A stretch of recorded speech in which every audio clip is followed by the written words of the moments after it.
Wednesday, January 8th, 2020. Ladies and gentlemen, welcome to the boardroom. Hola. Hello. It's I, it is he, it is me, it's Etep Wakuian PDD, right here in the place to be. I am right here with all of yous joining me this evening, boardroom members. The square to my right is, ladies and gentlemen, he is the CEO of Raiders of the Lost Flicks, the Groovinator, my brother from another mother. I'll rock your world. What's going on, man? Not much, man. Not much. Just making fun of Greta Thunberg and making fun of Gwyneth Paltrow and enjoying every fucking minute of it. How dare you make fun of Greta Thunberg? How dare you? How dare you? and I'm Gwyneth Paltrow. Oh God, what did she make? What is that stuff called? Goop that she puts up her? Yeah, dude, she's the Goop lady. That's Goop what lady. she's known as. She's a Goop lady. You talk about some first world yuppie ass shit. I mean, like really, like, oh God, it hurts my brain. It's gonna retire from acting because it's too much work. I would love to fucking right. Yeah, I'm thinking there's people that are literally starving to death trying to get into the industry, and you're like, yeah, no, it's too hard, it's too much work.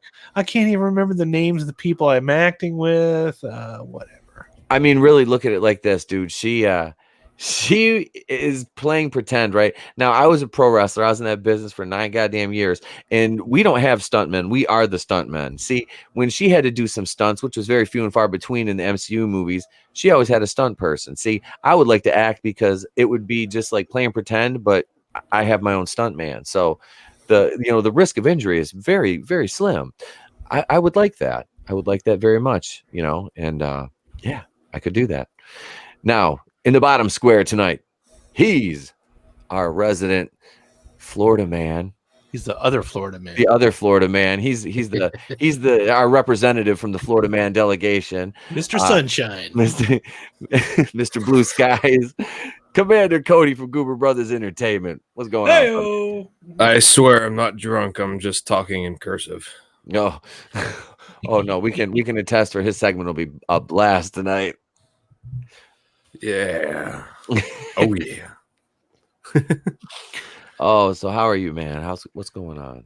Oh, I just got off. Well, I just got out of the gym, and I work at a gym, and then I worked out at the gym after my gym shift. So, fuck. Just didn't get enough gym today, huh? In the words of Geralt from Rivia, fuck. Yeah. Oh hell! So we got 4 people in the chat. Make sure we get all them aggressive pressure applied to the like button after gaining said like button's explicit consent to do so. We want to make sure we are getting consent in 2020 here, because we don't want to get hashtag me too. So yeah, we need that hashtag to go away and not come back for a while. That was one of my favorite things that was said about Ricky Gervais the other night was, how dare he make a mockery of the people of Hollywood on the same stage where the Me Too movement was born. It's like, shut the fuck up. You know what, man? Are we jumping into that topic now, or no? I just was right. It was right. I'm gonna save what I gotta say for the topic. Yeah. No, I just pulled a white hair out of my head. Does that mean I'm getting old? Yeah, I got a bunch of those, dude. I got about as many gray hairs as fucking I'm the oldest Doctor Strange at this point. I'm the oldest 24-year-old to ever live. Holy shit. Oh, 24. Yeah. Oh, Jesus. Well, I turned 25 next week, so I turned 40 in April, okay? Ooh. Fuck both you guys. Fuck both of you guys. I don't want you I to turned do that. 46 in April. Fuck you and fuck you. I am my goal is like I said, I had my niece all day today, so I was gonna go out and finish. My weight room is like a good 2 hours away from being completely set back up. And then I just need to fix the belt of my tread climber. I'm all good, set to go, right? So like I had my niece all day today, so I couldn't get shit done with her there. She's 2 years old. I can't be like, hey, sit here and put a snow shovel in her hand, put her ass to work. She's so goddamn small. She couldn't push the snow shovel. I tried. And then I duct taped her hands to it, and it's still. So what you do is you tell her to make a snow fort, but just use this snow right over here. The stuff on the driveway, just use that. She kept falling over when I put the chains on her boots, and then she couldn't move her goddamn feet. So, hail, raise, double dong. What's up, Chris? We hope you're all right down there, brother, man. We are praying for you and your family down there, my man. So, gotta look out for our peeps down there in the other hemisphere. So tonight, man, we've got a lot to get to here. Christian Bale is rumored. Well, it's more than rumors now. It looks like he's going to be in the MCU. It's just what role that he will be in here. And a lot of I just surprised to see him in a Marvel movie, man. Like that's like the least announcement I ever thought that I would. Yeah. Like money must just be really fucking good. It's got to be because the Batman role was very. It was very much more. It actually required some talent and acting, whereas like the Marvel movies are so just like paint by numbers. Like those Batman movies, the last thing I would say about those is paint by numbers, But do you suppose he'd be Kraven the Hunter? No. He's going to be in Thor 4. It's okay. Thor 4. So I'm thinking the two roles are. I have to look up the one name because the one name I admittedly did not know, but I did know the name Beta Ray Bill, who is never heard of it. He's just a comic character. He's a horse, cool. And he is pretty cool actually. Stormbreaker was his, and he can wield Mjolnir too. Yeah. But Christian Bale's secret role in a new Marvel movie might have just leaked. This is from 1:48 p.m. today. Chris Smith, this is on BGR.com. After playing Bruce Wayne in what's easily the best Batman story so far, Christian Bale is heading to the MCU, according to a report from earlier this week. At the time, we heard Bale will appear in Thor 4, which is titled Kevin Thor 4, Love and Legumes, which happens to be the last film in Phase 4 of the Marvel Cinematic Universe. Last movie of Chris Hemsworth's career. Oh God, yeah, he's still got Guardians of the Galaxy, dude. Yeah. He has not transitioned outside of Marvel, man. No, he should stick with Guardians of the Galaxy. Yeah, he keeps trying to do the funny thing, and it doesn't work. And I like the funny as fuck. It's just I think some other people should direct it and write the movie. I like the guy. He's a likable cat. He just donated $1 million to was it a relief fund? Was it for Australia or something like that? I mean, he just donated. I hope so. He's from there. So. Yeah, he just donated $1 million. but the thing was, people were complaining about it because they said he didn't donate enough, and I'm like, Jesus. Well, I'm not complaining about the guy. I'm just saying his acting roles. Yeah, they've been shy. He has not found the right role because he keeps playing the same character in other movies. Yeah, he's doing the Ghostbuster character, Men in Black, and the goofy Thor thing, and then he does it in woke and black intersectional. And it's not fucking working. The only other thing I saw him in that was pretty good was he played Captain Kirk's dad in the Star Trek reboot, and I thought he was pretty good. In that. Did he really? Yeah, he did. Yeah, he played. James T. Kirk Sr. Hey, I forgot his actual name. But we gotta Tiberius. That's right, Tiberius Kirk. We gotta take a moment. James T. Kirk. Take a moment here to acknowledge the chat because Salvador is in the chat. Hail Salvador! He could not be with us this evening. He is our fourth member of the boardroom, but yes, he is here in the chat. He's got the blue wrench on. So let's see here. Cabin in the Woods was awesome. Yeah, Cabin in the Woods was good. I do like that movie a lot. Let's see. Okay, so it's Kevin Thor Love and Legumes is going to be released in November 2021. The report didn't reveal what Bale's role would be, although the internet was ablaze with speculation following news a few days later. We now have an idea of who Bale's character might be thanks to a source that has provided plenty of accurate MCU details in the past, and that would be Charles Murphy of Murphy's Multiverse. He revealed a new post, 2 bits of information about Bale's supposed involvement in the MCU. First of all, Murphy says that an agent told him Bale is doing the movie, but the particular source had no idea what role he'd be up for. A second trusted source, with quotes, said Bale will play a character who will require motion capture technology similar to what Marvel did with the Hulk, which is going to be, Ruffalo and Brolin with Thanos. The source further revealed that Marvel is considering Bale for 2 potential roles, including Dario Agger and Beta Ray Bill. Dario Agger was the name I did not know. But, I think he's gonna be meek. I think they're gonna get him some voice modulator. He's gonna be meek. I think he's gonna be meek, and he's gonna get some voice modulator, and it's gonna be like, holy shit, it's Batman. Hail Linkalect 7. I was gonna say, if they're gonna disguise his voice and disguise his face, why even fucking pay Christian Bale money? I mean, I'm pretty sure Christian Bale probably comes with a hefty price tag. Oh yeah, he's not working cheap, man. No, but this is the thing. This movie's going to be a hot mess because now you've got Christian Bale, you've got Hemsworth playing a cucked out Thor, you've got Natalie Portman playing the Lady Thor, you've got new Valkyrie. Thor, yeah. She's like new Coke, only new Thor. Yep. You've got Valkyrie, who's basically on her quest to find somebody to scissor with. And not that there's anything wrong with that, but yeah, I was gonna say. I mean, I would definitely watch that porno. Yeah, but they're making not that Marvel movie. Yeah, they're making that like a point. I'm like, why don't you make her like trying to reorganize Asgard? I mean, I understand you want to fucking push this fucking, and like I said, man, if the relationship is, you say, okay, she's trying to rebuild her kingdom, and part of her rebuilding her kingdom is finding her queen. Okay, man, cool. Then it's organic and it's part of the story, but don't come out first, and the first thing you tell me about the movie is, oh yeah, Valkyrie's the new fucking king of Asgard, and she's got to find her fucking queen, and then we got Lady Thor, and Thor will fit somewhere in the movie, to where the director has to come out and go be like, no, it's still Chris Hemsworth's movie. It's like, well, what the hell? and now you're talking about Christian Bale. I mean, I don't know. I think it's still going to be Chris Hemsworth's movie. I can't fucking talk tonight. I've been talking all day, but I think it's just going to be the fact is, like, it's going to be his movie, but there's going to be parts in it that are going to be so heavy with Natalie Portman, and they're going to be, I think the scenes that are going to be very impactful are going to be small with Natalie Portman, but they are going to be impactful, and then it's going to then feel like it's her movie. Yeah, yep, because she'll just kind of own it, kind of like how it's like, oh wow, Luke Skywalker's in this movie, cool, but he barely does anything. So yeah, a movie I really liked with Natalie Portman, V for Vendetta. That was good. Really liked her in that one. Your Highness. Yeah.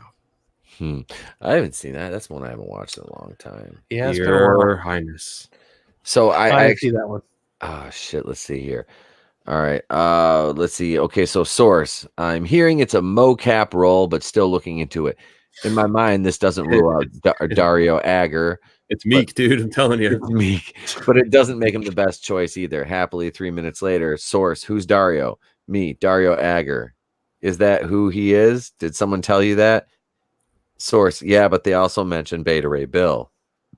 So what's interesting about the rumor is that many Marvel fans who have picked up on the initial report wished for Bale to play Beta Ray Bill, making it a popular hashtag on Twitter. BRB would be the more exciting prospect between the two. Marvel could explore the character further in future MCU adventures. On the other hand, Bale playing a villain in Thor movies would work too. That said, nothing is official for the time being, and it'll be a while longer before Marvel announces the full cast of Thor 4. They're actually announcing the Moon Knight casting, She-Hulk casting, and Miss Marvel casting Friday at, I believe it's 1 p.m. Eastern. They're like doing a press release for that. I'm pretty sure, what the hell was the guy's name that got the it's kind of like a off the grid name for who they got to play Moon Knight. Like everybody was saying it was Daniel Radcliffe, like We Got This Covered was, from the same people that told you that there would be this and this. We got this covered. Yeah. It wasn't Daniel Radcliffe, so no Harry Potter Moon Knight. Because wasn't that's who they were talking about? I think it was Daniel Radcliffe. People are really trying to ship him into the MCU, aren't they? Oh yeah. Damn. I mean, I have nothing against Daniel Radcliffe. No, I don't either. It's just it's like his name comes up about as often as Idris Elba now. Yeah, and Michael B. Jordan. Michael B. Jordan's already been in the MCU. You don't need to come back as nobody else. He's been there, done that, gone. Bye. He's gonna come back. He's gonna come back as Superman now. Well, Superman. At least he's playing for the other team. I really think Cavill should be Superman still. Like I like Cavill as Superman. He said I he's just don't not like done the with it. movies that Cavill's done. I like Cavill's role as Superman, and just they were not written well. I like Man of Steel. I'm not a fan of it. I liked Man of Steel. I like Man of Steel for like the first act, like the lead up to. The third act is there's so much shit going on in it that it puts me into a coma. And then Batman v Superman kind of followed that same formula, and then that's why it didn't work for me. There's just that when there's just too much damn shit going on the screen at the same time, I start losing interest. Yeah. See, I was all right with it. I like Batman vs Superman, but I like Ben Affleck as Batman too. Admittedly, I really did. I was bummed that we never got like a straight solo Batman Ben Affleck movie. Dude, the only thing I've ever liked Ben Affleck in legitimately was Argo. He directed it. He was in it. He was good in it. Everything else, I can't stand that guy. You didn't like Gigli? Did you like Gigli? No. Oh, I mean, J Lo's hot, so I mean, there's that. There's that. You know, God damn, man, that's the thing though. Is right now you look at it, and Christian Bale. I don't have any problem with him jumping over to Marvel. It does seem like a step down. It really does. For a guy who is coming off of the heels of Ford versus Ferrari, which I haven't seen, but everybody I've talked to that's seen it loves. That's one you need to make a point to watch. You'll be pleasantly satisfied with that movie. When it hits Blu-ray, I'll definitely be renting that one. Oh yeah, that's here's a good point from Linklex7 right here. I like this. Alex at it. Man of Steel had to happen because fans have complained for decades about Superman movies never having action. There was no shortage of action in Man of Steel, which I really enjoyed that. I never really complained about the lack of action because I think it made what happened more meaningful, because there was smaller doses of it, not on that grand scale, obviously in the Donner Superman movies, but no, the Man of Steel definitely it satisfied the palate. If you wanted a Superman with a lot of shit blowing up, that was your movie right there. But no, for Bale to step into the MCU now at this stage of his career is just kind of like, well, I mean, it's probably a huge payday for him. I mean, I'm not gonna lie, like you said, he comes with a hefty price tag. This guy's not cheap to come bring on board for a project, so I'm sure they're paying him very handsomely. I don't know though. Beta Ray Bill, Cody, what do you think, man? Are you familiar with the Dario Agar? It's a negative Ghost Rider. Okay. I'm familiar with Toss a Coin to Your Witcher, but that's another story for another time. Fuck, we're gonna have to sneak that into the Friday show, aren't we? Yeah, we are. Fucking almost forgot about that. Damn it, that's gotta go on the outline. I need to watch that. Oh, it's good. Marvel's desperate. They lost their biggest stars in Downey and Evans. Yes, they did. Yes, they're very, very, very desperate. Yep. So they're willing to throw that money around because Downey was making a ton. Evans was making a ton. Here's the thing: instead of wasting time with Captain Marvel, and I mean, a lot of people like Spider-Man. I didn't, but I think instead of wasting time with some of these other movies that are a little weaker, just get going with the fucking Guardians of the Galaxy, and fucking forget about whatever James Gunn did. They've got a fantastic ace in the hole up their sleeve, though, man. All they got to do, keep going with the Guardians, get going with the Thor. They should have already been doing the Thor shit before Captain Marvel or whatever. Get some Black Panther in there, fucking pop some shit out. Black Panther's coming out in 2022. If that doesn't work, all they gotta do is double down on Fantastic Four and the X-Men. Yeah, nobody wants to see a new Scarlet Witch and Vision show. Everybody wants to see Falcon and Winter Soldier, Doctor Strange, Guardians, Thor, Black Panther. No one gives a shit about these other things that they're doing. Hey, apparently, did I miss something? Apparently, Miss Marvel, the Miss Marvel show, Oh god, they're doing that, aren't they? Oh yeah, they're announcing the casting Friday for it, and that is being touted now. Alex is our comic guy, and he's in the comments. So I wanna. He said Dario is Jane Foster's Thor nemesis too. Okay, thank you. I want to have a question for Alex now. This Kamala Khan comic, this Miss Marvel, this thing does not sell books, right? I mean, because I sat there and I watched a breakdown of the first issue of the Kamala Khan comic versus the first issue of the Flash comic to establish like what the heroes, what their hardship is, what they've gone through to make them, push them in that direction. And hers was just like, it was strictly based on, her identity as a Muslim superhero. And his was like, or was it No, it's Daredevil. It was Daredevil on one hand and, her on the other hand. It was like complete, like opposite. And it was just ridiculous that they're trying. Like I said, I mean, I understand like you need to have a book for everybody, but don't try to make it bigger than it is just because it checks boxes. I'm making a prediction right now. They're going to, the first Kamala Khan trailer, they're going to be doubling down on, Depeche Mode's Everything Counts. Grabbing hands, grab all they can. Everything counts in large amounts. I'm calling it. Used to be in the beginning for it when Miss Marvel started out as fun until Axel Alonso made it all about her Muslim heritage. Yeah, that's I think that's what it was like. Your boy Zach did a big breakdown of that. That's Richard C. Meyer, if you're familiar with his channel. But yeah, I watched that and I was like, man, because I kind of looked into a little bit. Cause I find these online for free, and I was reading it. I'm like, oh, it's just not good. And like her superpower is she has like basically like elephantitis of her hands. I'm like, what the Everything counts in large amounts. Oh. It's like that Seinfeld. She had man hands. She's got man hands, bro. Would it be better if she had hooks? I don't know. Hooks could be cool. Meat hooks. It's just fucking bad. So, and it's also worse that she's going to be the main character of that new Marvel video game. Yeah. Everybody's like, I want to play as Captain America or the Hulk or Iron Man, fly around and shoot people with the Iron Man suit or Spider-Man or whatever. But now it's Miss Marvel. It's like, what? Mm-hmm. It's like you're going to have basically a Dollar General version of Mr. Fantastic. Seriously? I know. It's just I don't get it. I don't know. Maybe the video game's good and she's only in it a little bit. Maybe they're just, I don't know.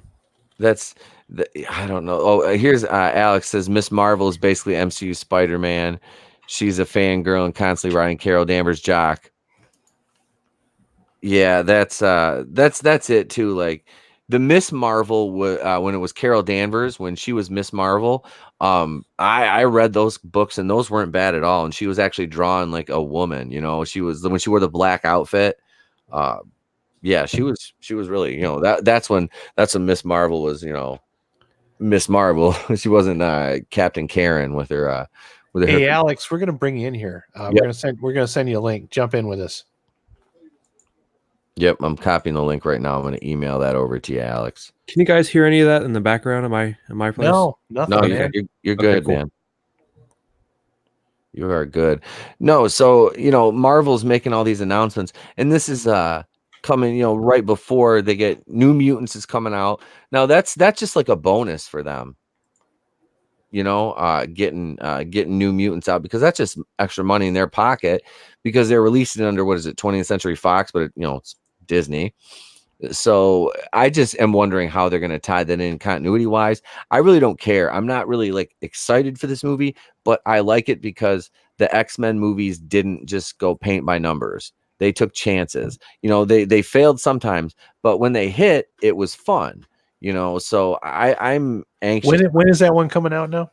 April 3rd. It's okay. Well, they're not launching it in Dumpuary, so they must have some faith in it. Yeah.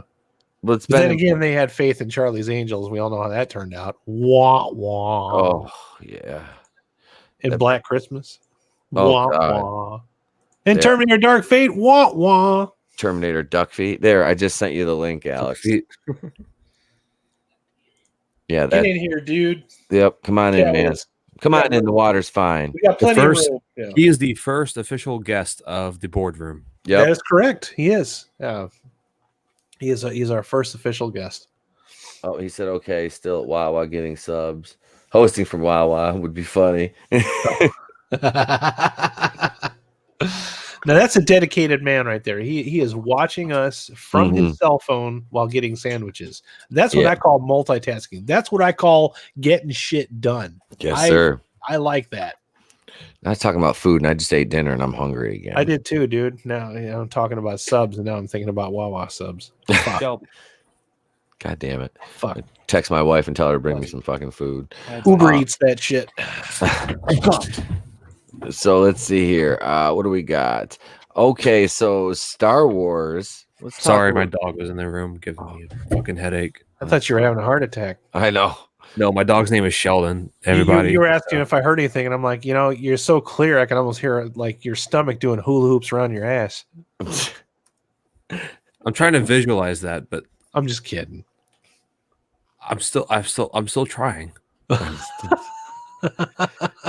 It's not going to stop him from trying. The boy, My head hurts the now, boy's so- a doer. The boy's a doer. Here we go. Hey, let's go over to Forbes and talk to our boy Scott Mendelson. Oh no! Oh no! It's our boy Scott Mendelson. no. This guy's So a we schmuck, bro. can't get 2020 going without a fucking Scott Mendelson article, can we? No. Hello. Hello. Welcome to 2020. I'm Bob Wawa. Oh And god, he's gonna today- fucking Shilly McShillington this shit all the way into the fucking ocean.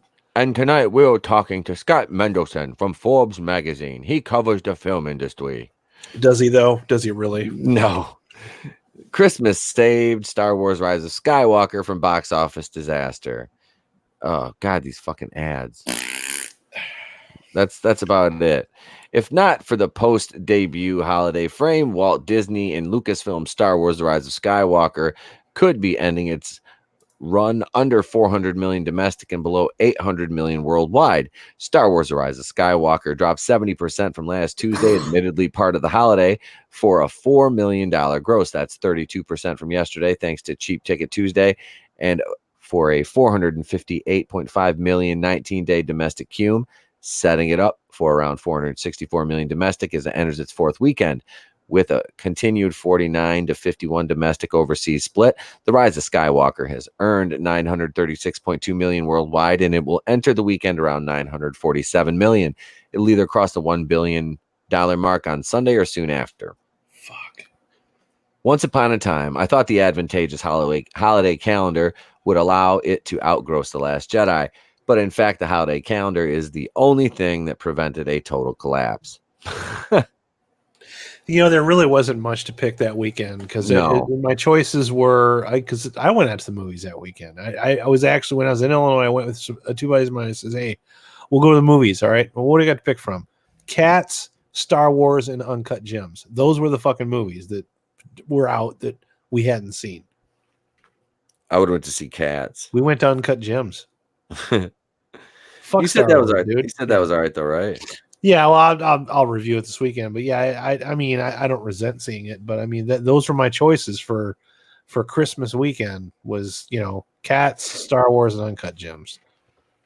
Yeah. You got people that are out of school for an extended length of time. That's your big fucking, that's your big push for, and I don't know, not so much in Florida. Cody, when you go to the movies, you don't see like a lot of people in the movie theater unless it's like a Marvel movie, right? Like where you're at. For the most part, depending on what the movie is, though. It Right. doesn't even have to be a Marvel movie. The If last it's a time big- I sat in a movie here in Florida where there was just like all the whole house was full was like Infinity War. Infinity War Endgame was packed. Yeah. Endgame I was went probably packed, I went to Star Wars opening night in Daytona. It was busy. I mean, there was a lot of people. Toy for Story. like, It was packed. Jumanji, but it wasn't like packed. You know what I mean? Like Jumanji was a lot of people, but it wasn't like packed. insane. Now, when you go see movies in Illinois, Midwest Illinois, this was like New Lenox, Illinois, which is like about maybe 40 minutes south of Yeah. Chicago. Fucking just theaters full of people. Like you can't even find a place to park. Oh, dude, ours was jammed like you were talking about in Endgame. Yeah, I went So to people went to the movies, and most of them probably went to go see fucking Star Wars because they what, sure as shit didn't go see Cats. yeah, when I went to see Star Wars, it was that Thursday night that it opened, and I was in like Grayling, Michigan, which like has one theater. It's got what is that, two screens in So there? what I'm getting at But with all it was this packed. is that Star Wars really didn't have any competition No, because no. Cats was not the movie, was not the zinger that Universal apparently thought it was going to be. I don't know what the fuck they were thinking, but it really didn't bring in any audiences. So Not people just threw their hands up and went to see Star Wars anyway. not that I'm a an expert on musicals, but I guess they sidelined Wicked, which people that actually really wanted them to do. Oh, they're They still s- doing that. They're still doing that. yeah, oh yeah, they're still doing it, but they pushed that back to do Cats first, which really doesn't make a whole lick of sense now. No, I was gonna say Cats hasn't been No pun intended. Yeah, no pun Cats intended. I'm hasn't glad been you on caught Broadway that. till like since the 80s, and Wicked was out like maybe not even 10 years ago. That Yeah. is fucking weird, dude. Alex, if you're still listening, you're gonna have to message me because I'm on screen share, so I can't see when anybody jumps into ScreenYard yet I'll or keep StreamYard. So, all right, let's see. So, alas, the film has consistently since Christmas suffered sharper drops in Rogue One and The Force Awakens, losing 59% in its second weekend from 177 million to 72.3, and another 52% weekend three for a 32.524 million Friday through Sunday frame. So, this movie is performing well below expectations. I mean, they were they over inflated their estimation. below expectations, but not a complete failure either. No, they figure as long as it cracks billion, but they're not happy with it just cracking a billion. It's almost on the same course as The Last Jedi was. Yep. Not quite as bad as Solo, but definitely worse than The Last Jedi. Yep. It says again, if this were a normal big opener, say in the middle of summer, these drops in eventual over under 3 times weekend to the final multiplier wouldn't be that big for a deal. But I this, disagree with Scott Mendelson. If you would have put that shit out in the summer, nobody would have went. yeah, I don't think this would have made about 100 million less than Right. it did now. Because they put Solo out in May, and Yep. they'll never fucking ever do that again. No, they learned their lesson there. Yep. But this was a mid-December release, one which, like Avatar and The Force Awakens, went right from its opening weekend to its extended holiday break period. For that matter, the weekend-to-weekend drops are in line with Captain America: Civil War, which turns out to be Marvel's least leggy release ever, which is sad considering they released Thor: The Dark World too. The Russos well received and well liked summer 2016 offering opened with 179 million in May of 2016 and earned 72.6. All right, I don't need to read through this. We don't really need to read through that. Blah blah blah blah blah. Need the point. The extended holiday period. He just always writes so much word salad. It sounds like he pulls a lot of this information out of his ass too. Oh yeah, because he said if Star Wars would have been released in the summer, that it would have. Really? Where did you get that fucking information? Like, I'm not like I don't work for Forbes, but I mean, I know that's a terrible idea. Mm-hmm. Whatever, dude. Yeah. I've always wondered. Okay, yeah, he's just talking about Captain America. Okay, so I mean, we're basically done with this article. I mean, so this movie, it's a disappointment because number one, I mean, Cody and I sat through it. This movie's it's not good. It's not good. I don't. These people that are like praising this thing, it's like, are you that easily satisfied? And it's not that I'm trying to shit on Star Wars because I don't like shitting on Star Wars. You know what? I want good Star Wars. And like I said, after watching The Mandalorian, it's like, why haven't you just been doing this? If you're capable of this, why don't you just do this? Why did you give a shit? I personally enjoy shitting on Star Wars, but mainly because they deserve it. So Yeah. Well, I can quote my buddy Brian, who he loves this movie, and he's like, so much better than Last Jedi, and I'm like, is that the bar that you had to jump over there? I'm sorry if my standards are higher than that. Oh my God. Some people said that about Solo, and I thought both of them were equally shitty. So whatever. I'm glad I didn't have to go see it. There is a a damn group, Star Wars group, and it's what is it, the Star Wars fans group, I think it's called actually. And there's a post in there, and the guy was talking about how much better The Last Jedi was than Empire Strikes Back, and somebody shared it in another group I'm in. I'm like, oh, somebody, I'm sorry, but somebody should just hold this dude's head underwater till the bubbles stop. Jesus Christ! Like at this point, do you even have a functional synapse in your pea brain? Were you paid to say that? Yeah, like who's paying you to say that? Like the Last Damn. Jedi, the Last Jedi is better than ... said nobody ever. I mean, You know what a lot of this is, dude. It's just people in general. they want to be just- trendy. They love to have stuff to fight about. Yep. You know, it's like I think my sister said it best. You know, I mean, what she said has not aged well because of what's going on right now. But she says, you know, when you're not in the middle of wartime, you have to have something to protest. Mm, May as well be Star Wars. May as well be climate change. You know what I mean? yeah. But the fact that Star Wars and climate change can be triggering in the same level makes it not fun anymore for people like us. That's it. What do you mean, know. people like us? Yeah. What do you mean, you people? Because we like to have a good time, and Star Wars is just not fun anymore. Now I say that with the caveat that I have at least seen one episode of The Mandalorian. I did like it. You guys were right about that show. Right? Yep. Told you. That is actually good. So it is possible to have good Star Wars things, but I'm not going to go see Rise of Skywalker. I'll champion. You should wait till it comes out on Yeah. Yeah. some streaming whatever. Yep. And The just only hate. reason- You can hate watch it. I give you permission to. The only reason I went to see I it don't is want. I because- just don't want to because if I don't see it, then I don't have to partake in these discussions because I'm seeing the exact same discussions going on. Well, I mean, right now, even if you it's The see it, Last doesn't mean Jedi. you have to talk to people about it. Yeah. No, you but can just talk to us about That's the it. problem. Is this is why I didn't go see it with it because friends of mine did actually. You know, Brian did want to go see. He's like, you don't want to go see Star Wars? I'm like, nope, I don't want to see it. He's like, why? Well, I says I don't want to have this discussion. Did you see Star Wars? Yes, I did. What did you think of it?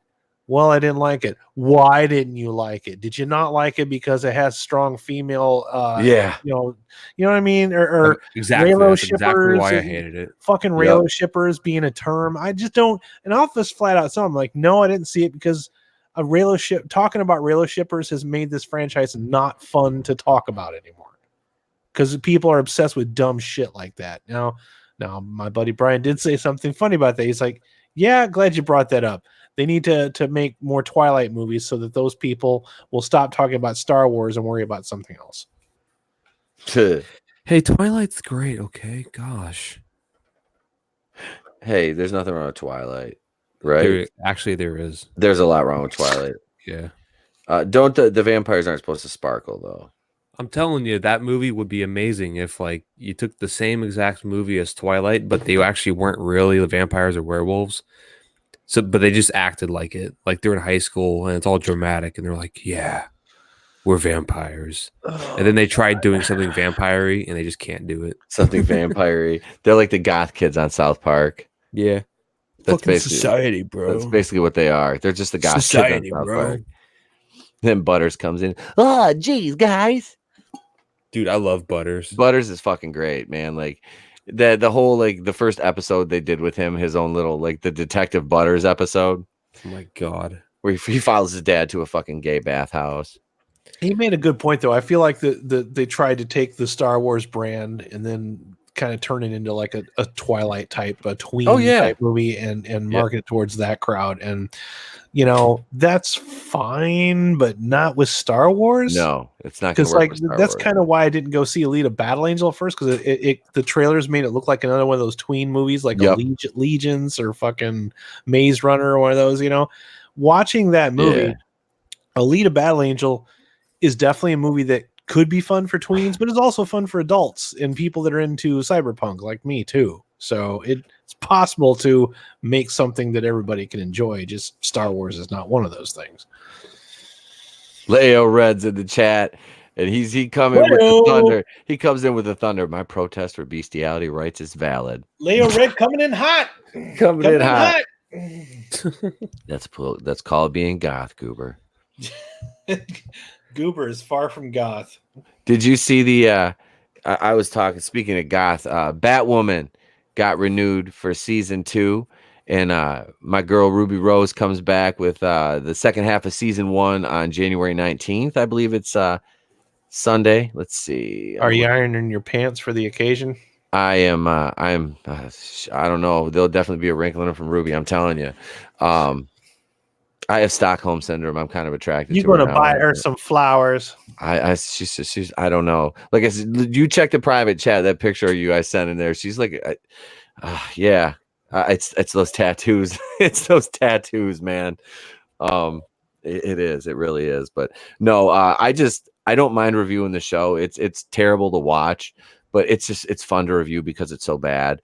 But yeah, they renewed it for season 2. So I will review that, and faithfully, I might add, because I've got that, and we've got Walking Dead's coming back in February. I'll be more diligent with those, and because there's a new show coming out with that, so it's like The World Before or something like that. Is they haven't really released the full title of it yet. So, and then you got we were kind of talking about that earlier, Groove, the Rick Grimes movies. Yeah, I was gonna make a video on that, and just didn't happen. I'm like I said, I'm a huge Walking Dead fan. I was reading my kid. I backed out at the last minute because I kind of walked away from The Walking Dead, so I don't feel like I'm like attached to it anymore. So I feel like I've lost the right to talk about it. So I just kind of backed out on it altogether.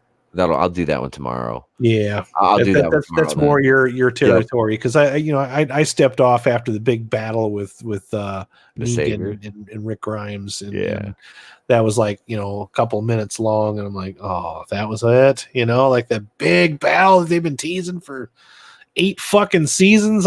Felt like is over in like minutes. Damn it, fuck you, show. Eugene gimmicked all the guns, man. They all backfired. Fuck Eugene. He's he's one of the main problems I have with that show. That fucking guy is miserable. I hate that. I don't like Eugene and his mullet. I like Josh.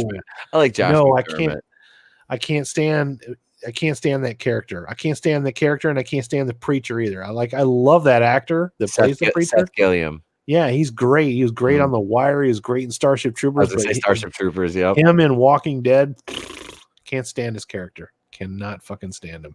Yeah, I will say this: his character has gotten better for me, because when he first started, he was like basically just this defenseless, useless, little wimp, and he's really kind of come into his own. And I got tired of that show because it's like they don't have character arcs; they have character circles. They just keep like doing the same shit, and then they repeat the same fucking arc that they did like a season or 2 before. Then they go in another fucking circle and they do it again.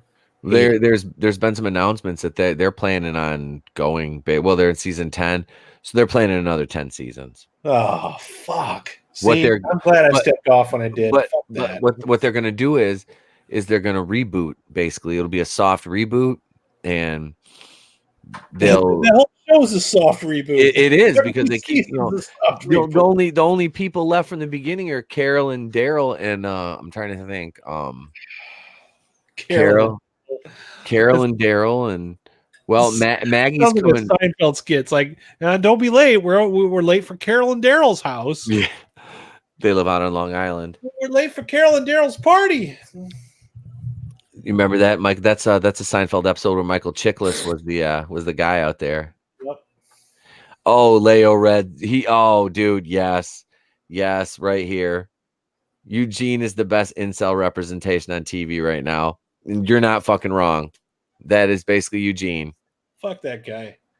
That is basically Eugene right there, man. He if they would have just, what? I actually told people on the internet at the time, I wasn't a YouTuber, but back when that was on for that season finale, I says I have one thing that will keep me on the show. I had like 3 things actually, but one of the things was if Eugene gets eaten by a zombie, I'll come back for another season.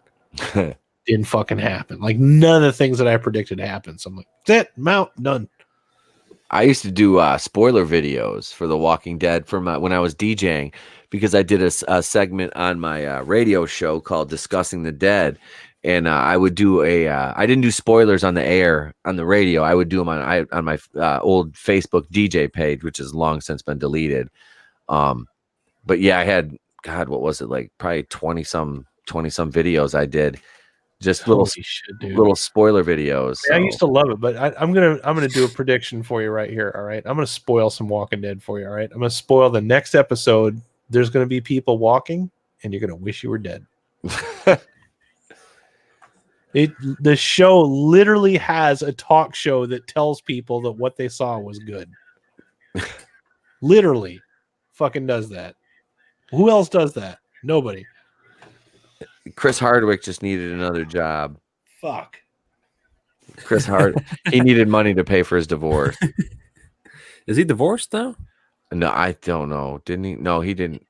Did he get I don't know. I was being sarcastic, but I have no fucking idea.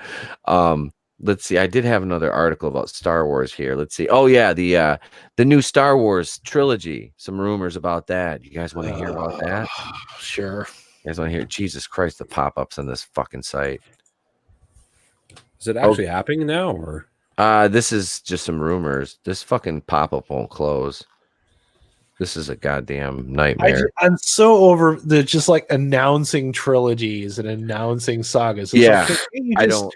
You know, fuck. They were saying this about Alita, and it was one of the few things I kind of agreed with them about. It's like, stop forcing audiences to watch follow-ups. You know what I mean? It's like, why don't you make one good thing first, make it to where if it ends kind of ambiguous, it doesn't really matter.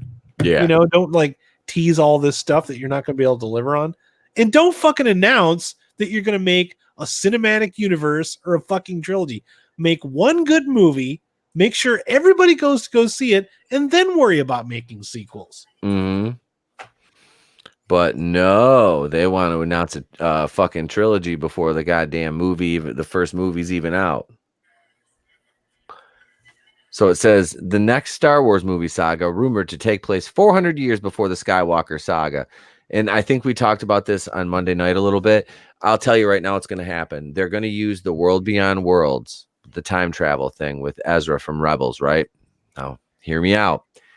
They're going to use this, and Rey is going to travel back 400 years, and she's going to fucking become the best Jedi ever. 400 she already years is. before the Skywalker saga ever happened. Yeah, so she already beat the Force, right? So she's gonna become the Force. Rey is gonna become the midichlorians that created her. Just swimming around. Ridley is out. She's done. Yeah, she's done. So there's no point in bringing back Rey a female deer back again. Good for her. Get out of there. You made your money. Now go film some more movies that won't ever be released. Go do some movies with Chris Hemsworth and go to the unemployment line. Boy, what would that be, a pairing? Her and Chris Hemsworth? Be just as dull as her and fucking Tom Holland, Tessa Thompson. Oh god. Gee, I wish they would like actually come up with like a legitimate story. You know, I mean, I wish like they would have had decades of material already there to be able to use by other people. Yeah, like people that write stories for a living. Yeah. Yep.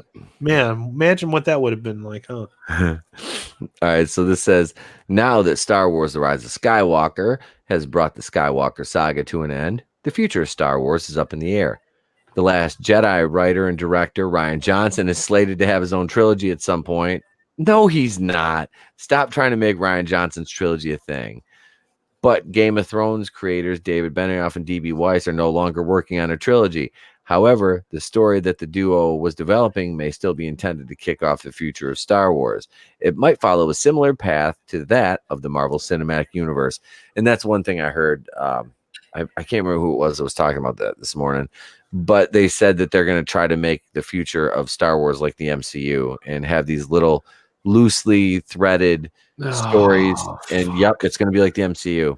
So they're going to tie a fucking Mandalorian into the goddamn sequel trilogy now. Fuck. I know, and that's what scares me about. You guys don't watch Red Letter Media, so I'm not going to explain it to you. But these guys literally hate Star Wars, and they made the channel making a 7-hour fucking just ripping on the Phantom Menace or Phantom Menace. I can never even say Phantom Menace anymore.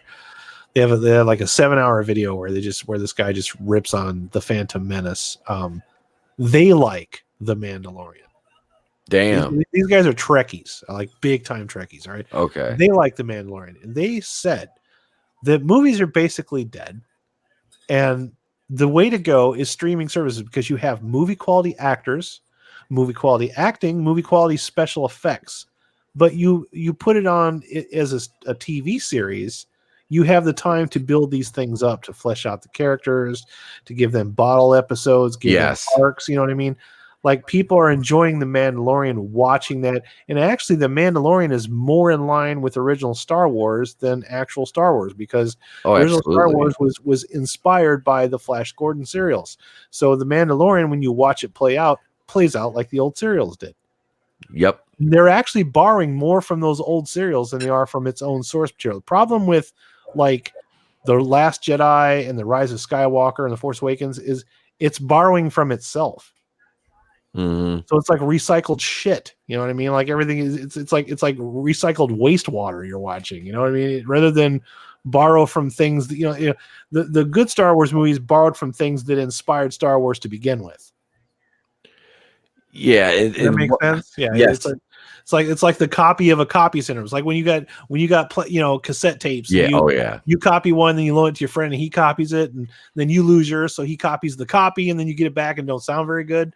That's what Star Wars is right now. You know, the sequel trilogy. That's what that is. It's copy of a copy of a copy of a copy. It's not borrowing from anything new. It's not doing anything new. Yeah. So, yeah, I don't want all this shit tied together. Now, I am kind of excited about, 400 years before. At least you're going to do a different timeline. But, if this is the shit that Rian Johnson's going to do, if he's still doing it, I'm already done. I'm already checked out. I'm not I watching. will not patron that guy again. No, I'm not falling for it. Nope. I don't trust that piece of shit anywhere near Star Wars. Like I said, that I've got the Obi-Wan show coming out on Disney Plus. That Star Wars Underworld show that's coming out. And then you've got the Cassian Andor series, which I don't care about the that. Adventures of Juan Solo. Yeah, but K2SO, well, it'll probably only be like 6 to 8 episodes, For one, they don't need to do a Cassian Andor series. Nobody wanted Cassian that. Andor. They don't need to do a what was the droid's name? K2SO. They don't need to do that. If they want to make money, they're going to make a ride at Galaxy's Edge with K2SO for kids. Yep.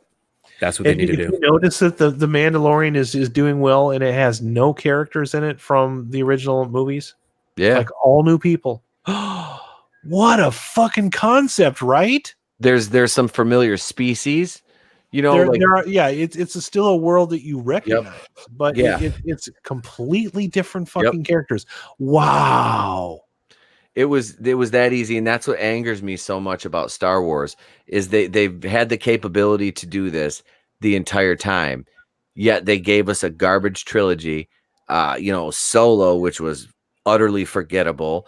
Rogue One is good, it's passable, but that's through reshoots and stuff like that, re-edits. They added on the Darth Vader scene at the end, which is awesome. That is the coolest.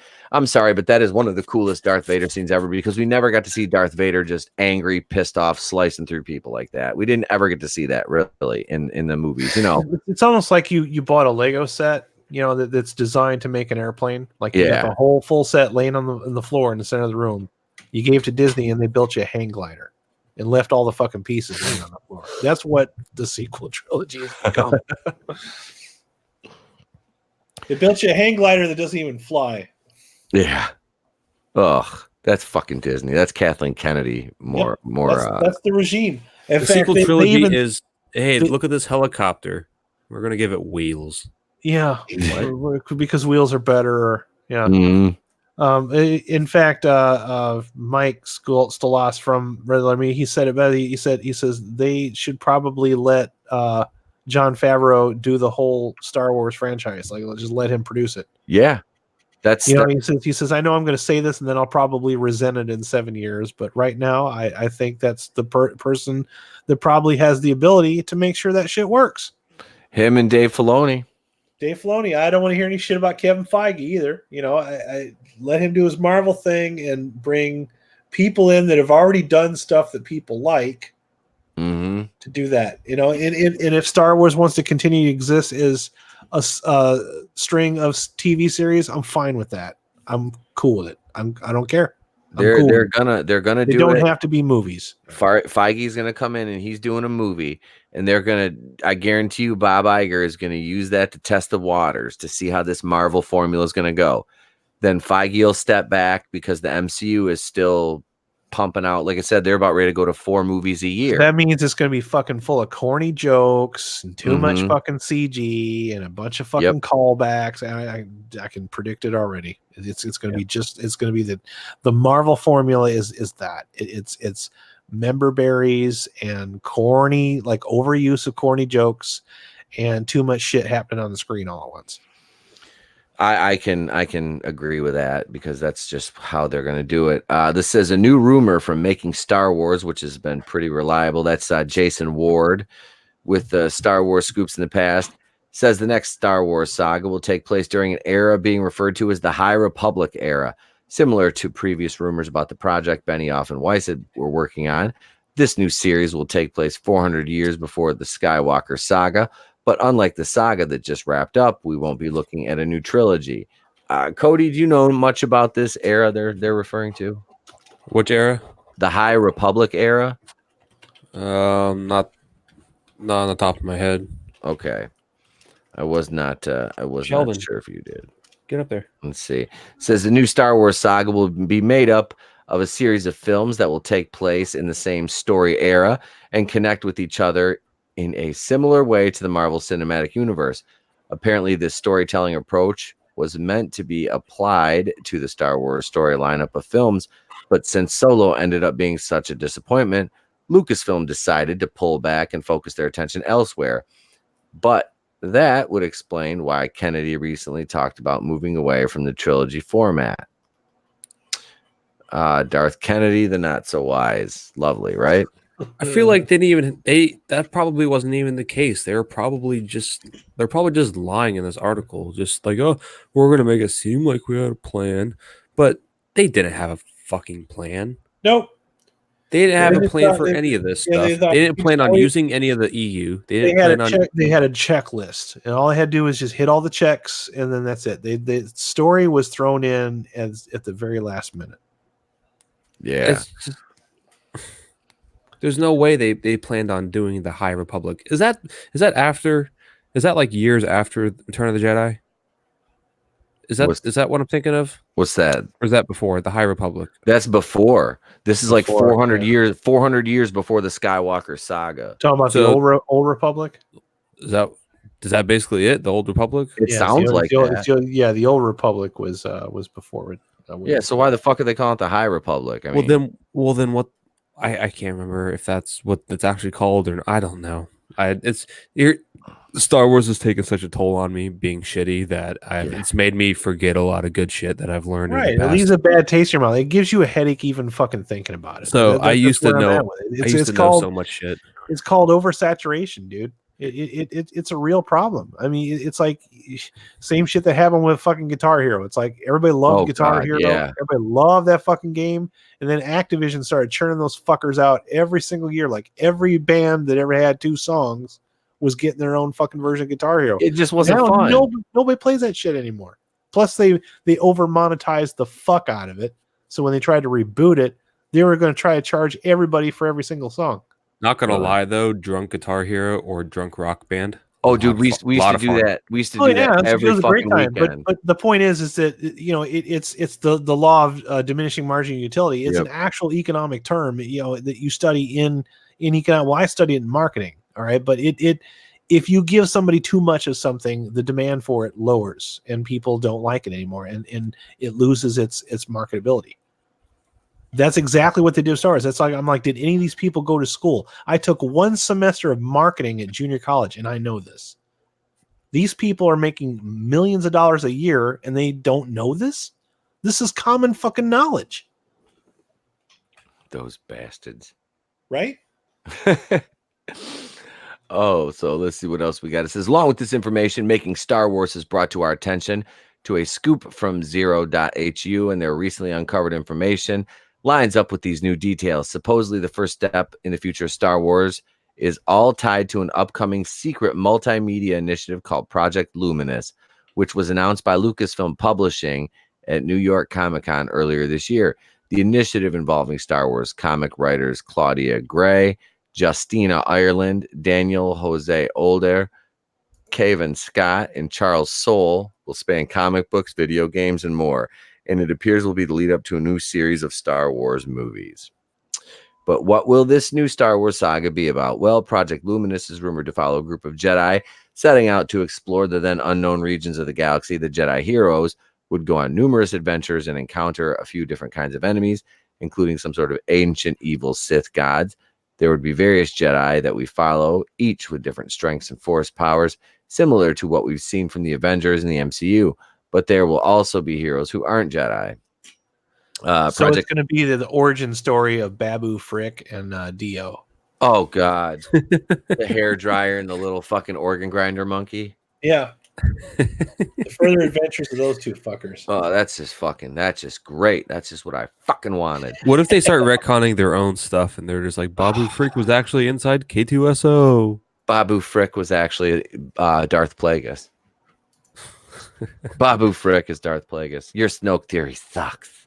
Dude, I was watching Mahler's new ranting video for The Rise of Skywalker. Hey, real quick, Alex is in the lobby. Oh, I'm cutting backstage right now so I can get him in. There you go, man. We got you now. There welcome, Alex. Welcome. What's up, dude? Not much. Welcome. Y'all tried to do the show without me, and where did it bring you? Right back to me. We got to welcome congratulations, Alex. You're our first guest for the boardroom. Yeah. Actually, this is my first time on the boardroom too, I believe. Yeah. It's anybody's first You're time. our first guest ever. Yeah. And heads up, I was doing 3 things at once. I was at Wawa watching AEW. When they went to commercial, I would click on the show. I was multitasking. That's fucking great, dude. I love it. You're my hero. Yes, sir. All right. Well, some crap with Star Wars and why they changed the name of the Old Republic. Yeah, we're trying to figure out what this new Star Wars trilogy bullshit is all about. Here, I'll pop back over to that article here. Let's see. It says Project Luminous was originally said to kick off in goddamn ads in 2020 when it was announced at New York Comic-Con. But these recent reports suggest it actually will kick off with a video game in 2021. That's still well ahead of when the next Star Wars movie is supposed to be released, which was previously announced to be December 2022. That shit annoys me too. All right. Wait. So you have to play a video game to understand. No, you don't. No. It's worth reading No, you don't. No. Just no. Didn't they try this sequel trilogy and it failed? Like, to understand anything that happened in those movies, you had to read the books or play the Star game. Wars did that to a degree, but they didn't do it to the point to where if you missed those things, you didn't know what the fuck was going on. Yeah. Now they don't know what. Reading a book or a comic book. It's not they like want if you to consume all of the Disney products to know what's going on. So I say, fuck you. Well, it's not like it's called. that's worse than like reading a book though. Like if you read a book and you mess up a word, you don't have to go back to the previous chapter. Mm-hmm. You know what I mean? It's like, oh yeah, these bastards, they don't care. They're just like, hey, consume our shit, right? Just eat it all up. Don't ask no questions. Hence why they call it the expanded universe. It expanded, but it wasn't required. That's it. Rinse, repeat. that they're going to be going through this Old Republic era, but they're not going to use any at all. Any characters that we've seen and that fans like. They're going to use their own characters, be like, Old Republic's canon. Okay, cool. Where's fucking Revan at? Where's Bastila? Revan's going to come in as a chick. It's nowhere to be. Which, to be honest, I'd be okay with that because in my game, Revan was a chick. So yeah, couldn't you pick in that one? Mm-hmm. Okay. Yeah. It's a guy. It's got to be a guy. It's gonna be Keanu Reeves. No, I don't know. No. Gina Carano. Tessa Thompson. Disney don't care. They'll care. Oh no, Brie Larson. Oh God, she's gonna be in the fight. I guarantee you. Book it right now. They love recycling those bimbos and these bullshit ass woke reboots. Brie Larson is gonna be in Kevin Feige's Star Wars movie. I will guarantee that. Book it, write it down, take a picture. I will guarantee you that she gets a role in there because I think Kev is smashing that. And then they He's told going to be Babu Frick's dad. Speaking of Star Wars and people named Kevin, let's do this. Describe the best Star Wars movie from Kevin Smith and what it would be. Kevin Smith. I feel like he's already done that with Clerks, though. Like he did the thing with the roofers and the people that got blown up on the Death Star. Yeah. Well, Actually, I would say if it hadn't already existed, I'd say a Tag and Bank movie. huh. Y'all know what Tag and Bank is? Yeah, that's the two Imperial officers. Well, no, they were rebels, but they were Oh. in disguise as Yeah. It's straight. It's a comedy. It's a comedy, but it's actually pretty funny. Well, they were going to do a Star Wars comedy, but they got cold fucking feet. They backed out. I'll never understand how they put jokes in The Last Jedi, but Ugh. Solo was the one they thought, no, this one's got to be serious. Yeah. Why would it work better as a comedy? Yeah, It was- Solo's the one that needed comedy. That was just a couple of guys hanging out with a rookie getting into some Because what we all saw was one of the most bland, boring fucking things with a Star Wars logo on it I've ever seen. Don't that's you- A, that's a don't you movie talk sin. about- don't you talk about Alden Peckerwood like that? No, Lickenbacher. Alden will never work again in this town. Alden Nagahi. Lichtenstein. Alden Nagahi not gonna work here anymore. Spend on his acting classes. You better get a refund. Acting classes. Wow. You need something. You need to call Jesus, man, because he Han was, Solo. You picked a guy that you had to give acting classes to, a guy playing Han fucking Solo. Why? No one calls Han Solo a bitch. It's What's funny your- too because in the original trilogy, look, no one's gonna say there was good act. Like Mark Hamill and Carrie Fisher were not exactly good actors in those movies. No. Harrison No. Ford was one of the good ones, though. Yep. Why are you? Harrison Ford. It's not even that he's a good actor. It's just that he had a giant amount of charisma, yeah, he was very, very, very smooth. which carried him through those movies. Like he slept walk through those things, Darth Vader's emotions like really just impacted me. He just didn't like liars, man, and traitors. Yep. Sand. And that's sand. That's the thing about sand, Cody, is it's coarse and gets everywhere. It's rough. I hate it. Because Lord knows you can't ever do Star Wars without going back to that damn planet. You always Just like- have to go back to a sand planet in Star Wars, though. Just Yeah, like so- Rey. So Ray could go to the home of the fucking, the Lars homestead and stand off looking into the twin non-binary sunsets with BB-8, just like Wouldn't the. Wouldn't it Whatever. make more sense if she went to Jakku? Yeah, that's what I was thinking. That's But where why she is it called the Skywalker saga? It's the Palpatine saga. Palpatine wins. Yeah, he basically does win because she kills him and she's a Palpatine. No. She identifies as Skywalker. She yeah, dude, you dare assume her nouns. I identified I thought he bought damn a it. Fuck. Don't you dare assume her nouns. She's I not like a this Palpatine. show. She's Ray Damn Skywalker. you, Alex. Hey, I was trying to enjoy some Wawa. You called me into this. Oh, this is true. This is true. I enjoy that you enjoyed some Wawa. Maybe I can't stop This thinking is good about it now. Wawa. Yeah, it's good stuff. This is good Wawa. wish we had a Wawa. It's making me feel better, but talking about all this Star Wars. I was stuff. thinking that was just a Florida chain. Obviously, it's a No, whole, we got- a whole East Coast thing. Yeah, Mhm. Thing. Fucking. we didn't have So- Wawa in Illinois.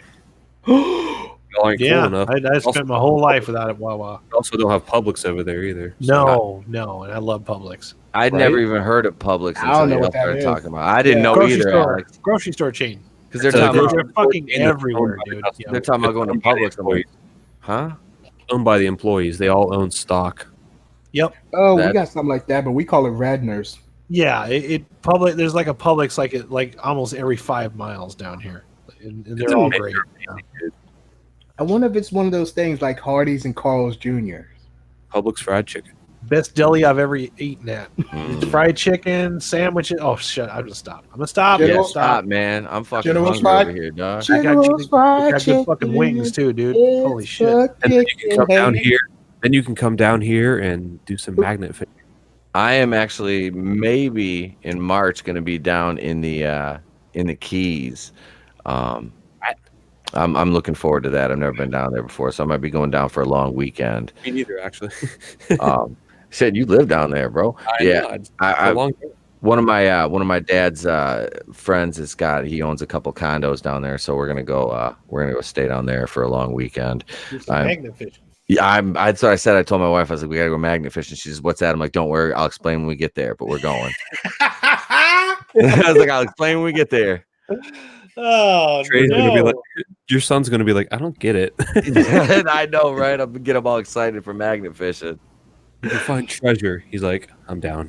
Yep, that's it. Like, we find shiny stuff. We're looking for bling, buddy. We're looking for bling. Go find some hand grenades and then go to Taco Bell.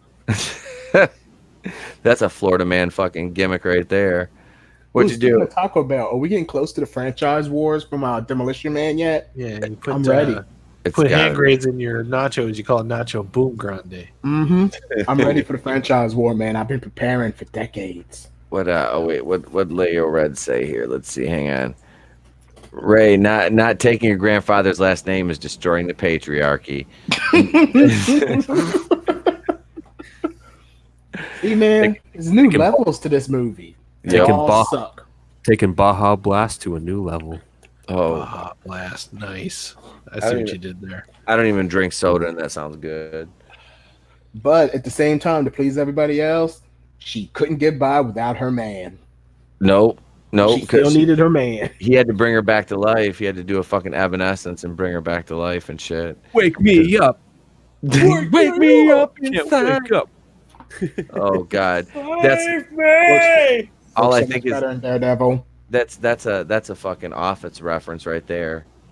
Alex, you know Daredevil. He just dropped a Daredevil reference. Oh. There's a movie I love to death, but it's not aged well, dude. Holy shit! I still like Daredevil. Well, the R-rated version. There's one with Ben Affleck I actually like, not because of him though. I just like that movie for how bad it is. You know what? Like, me and I Pete saw was the talking movie in about it. theaters, and it took me until last year to realize that Bullseye is Colin Farrell.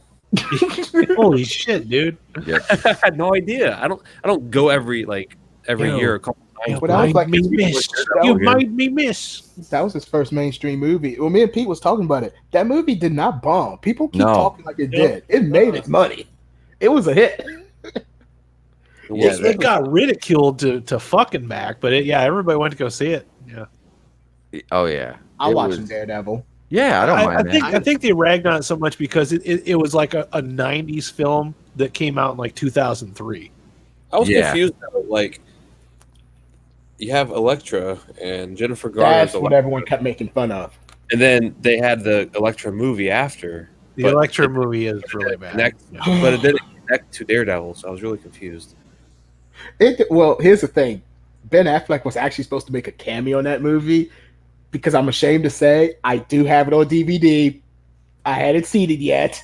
Too, but Elektra was like my third favorite superhero. I cried that day, man. I cried. I can't even make it sound manly. I cried. But yes, Ben Affleck was supposed to have a cameo. But you're Alex. You have like all the superhero movies, man. Yeah. No, I don't. Yeah, no, I don't. You don't have all of them? Okay. You have a lot of them. You probably have more than I do. Yeah. I would own all the MCU movies if they would fucking discount them. But no, you go to Target and it's like $29. It's like, this has been out since I bought a bunch of the fucking MCU movies from the video store See, at my house. The problem is though that's Disney. Disney only ever reduces their shit like $5. Like it doesn't matter how fucking old it is. It's a Disney movie. Well, here's a sale, $5 off. Like the Star Wars trilogy. Oh, it's $5 off. It's normally $80, but today it's $75. Dude, Captain Marvel had like 80 cents off. It's like, look at this deal. It's like, okay, 80 cents. Something like that. It was crazy. They threw in a case of Fresh Step litter with it. This is the way. Oh, box of This is Kotex. the way. This The is the only Captain way. Marvel I'll buy is the one with Zachary Levi in it. Yep. That was good, man. I really enjoyed the hell out See, of it. I don't own any MCU. I own the Phase 1 movies. I own Captain America, Winter Soldier, Civil War, Guardians, and then what is Infinity War. I don't own any other MCU movies. I've got all the Avengers. I don't have the first Captain America, but I've got Civil War and Winter Soldier. I've got one Guardians. I've got, I think I don't have any of the Thor movies. I got, like I said, I'm trying to think what else I just bought. I've got that. Well, somebody bought my kid Spider-Man: Homecoming. You mean you didn't run out and buy The Dark World when it came out on Blu-ray? Oh no, I no, and I sure as hell didn't buy Ragnarok. Wait, no, that used to be your movie. it was. I'm pretty sure that Ragnarok, or not Ragnarok, Dark World. I'm pretty sure Dark World is probably the only MCU movie you can get out of the fucking $5 bin at Walmart. And after Alex opened my eyes to Ragnarok and gave me the fucking after he gave me the red pill on Ragnarok, I appreciate the Dark World a little bit more. And I seriously, like, retroactively, I'm so disappointed because Patty Jenkins was supposed to do the Dark World, and after seeing what she did for Wonder Woman, it's like, God damn it, why couldn't she have done that? Because they were just like, they treated her like shit, and she just got rid Marvel's of. dicks to directors. Yep, she quit. Like Ragnarok, I expected a way darker movie. Well, it was supposed to be at first until Kevin Feige saw Ghostbusters 2016. Mm-hmm. So yeah, that movie can't. Ghostbusters. Yeah, I was gonna say that movie can't influence anybody. No. Ghostbusters. Oh yes, Ghostbusters influenced Ragnarok. Ghostbusters is a template for, it's going to be studied by universities like a few years from now of what not to do with a franchise. Don't let an admitted male feminist that doesn't know how to write male characters direct anything. Don't give your multi-million-dollar franchise to a guy that does fucking Hallmark movies. Hallmark movies and fucking improv comedy.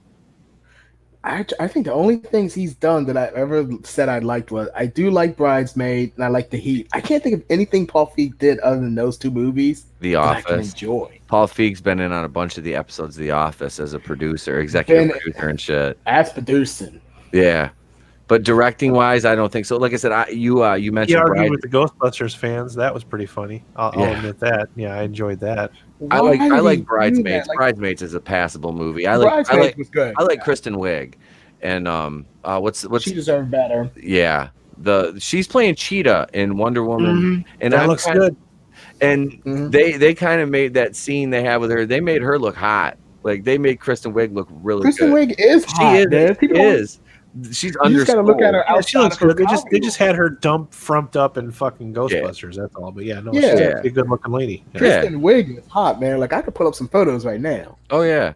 Hey, I posted my Ruby Rose photo for you there, buddy.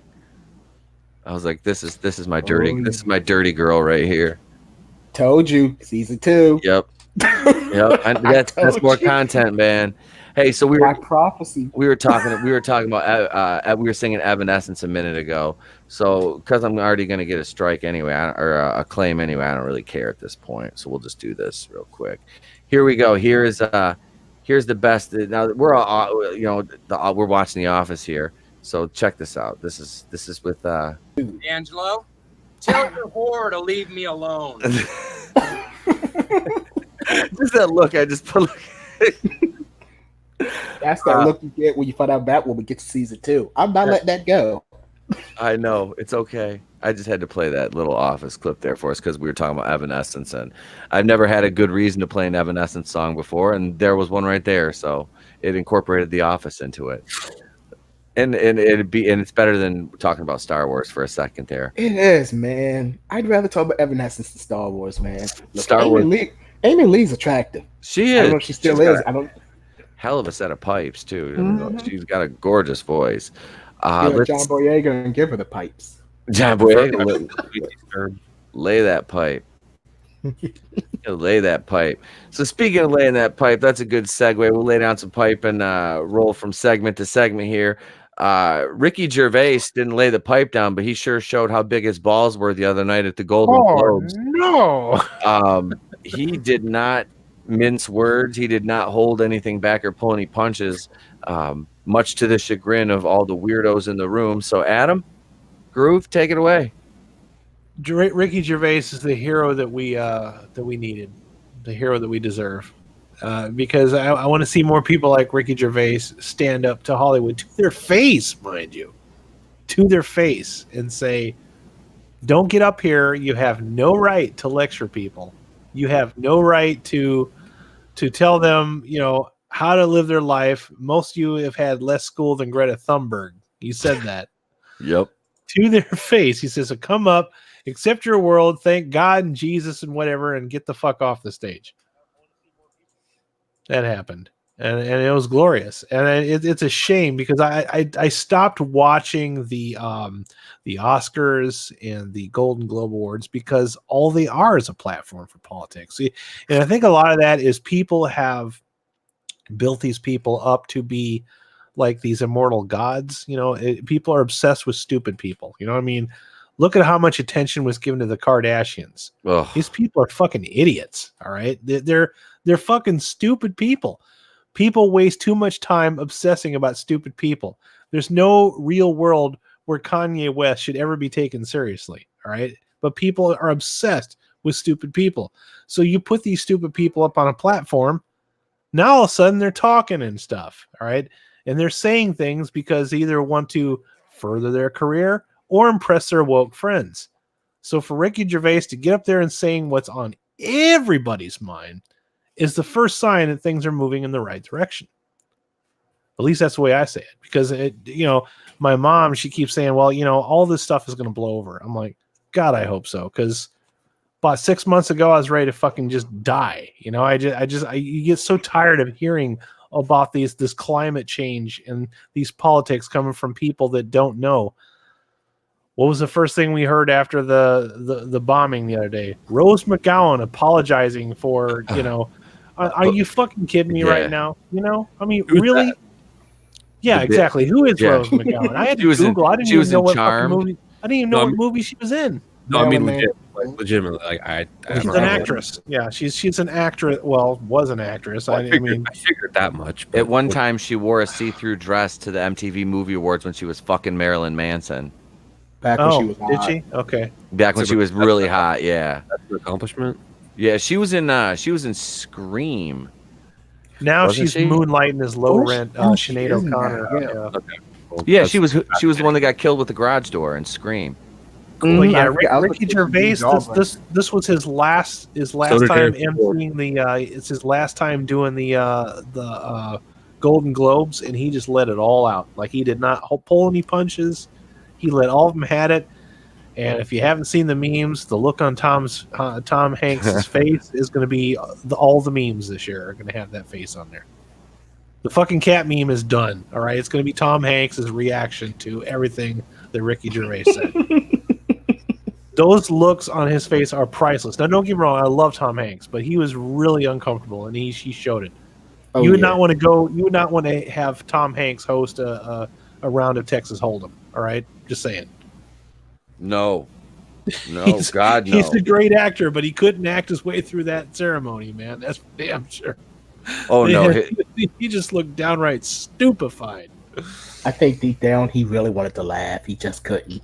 He probably couldn't. Maybe it's who he was sitting by, or maybe he has some stuff lined up with another. Because he's always doing movies, so he's probably being careful. Because he's probably thinking. He probably went in there thinking, "Well, I got to walk on eggshells all night, pretend to be this and that."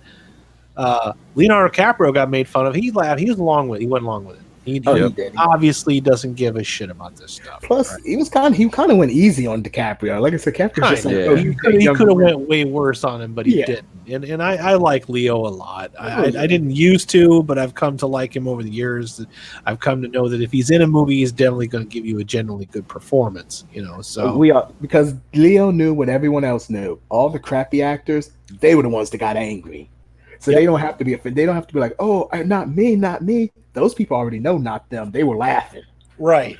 It was everyone you saw, like what's his name, Tim Cook from Apple, who got. But that's why people have stopped watching because it's so fucking cringy. Because it's people they've shrunken this whole thing down to the microsecond of every gesture, every facial expression, every outfit, it just everything, the way they're carrying themselves, the way they're interacting with people, and they know, a lot of these people know that they'll take the most minuscule thing and just make this whole fucking thing out of it. You know what I mean? Like the most minuscule comment, they'll just run with it and it's cancel culture, and this is probably the end of cancel culture because cancel culture needs to stop. It is ruined entertainment. It has ruined franchises. Most of the franchises that all four of us watch have been destroyed.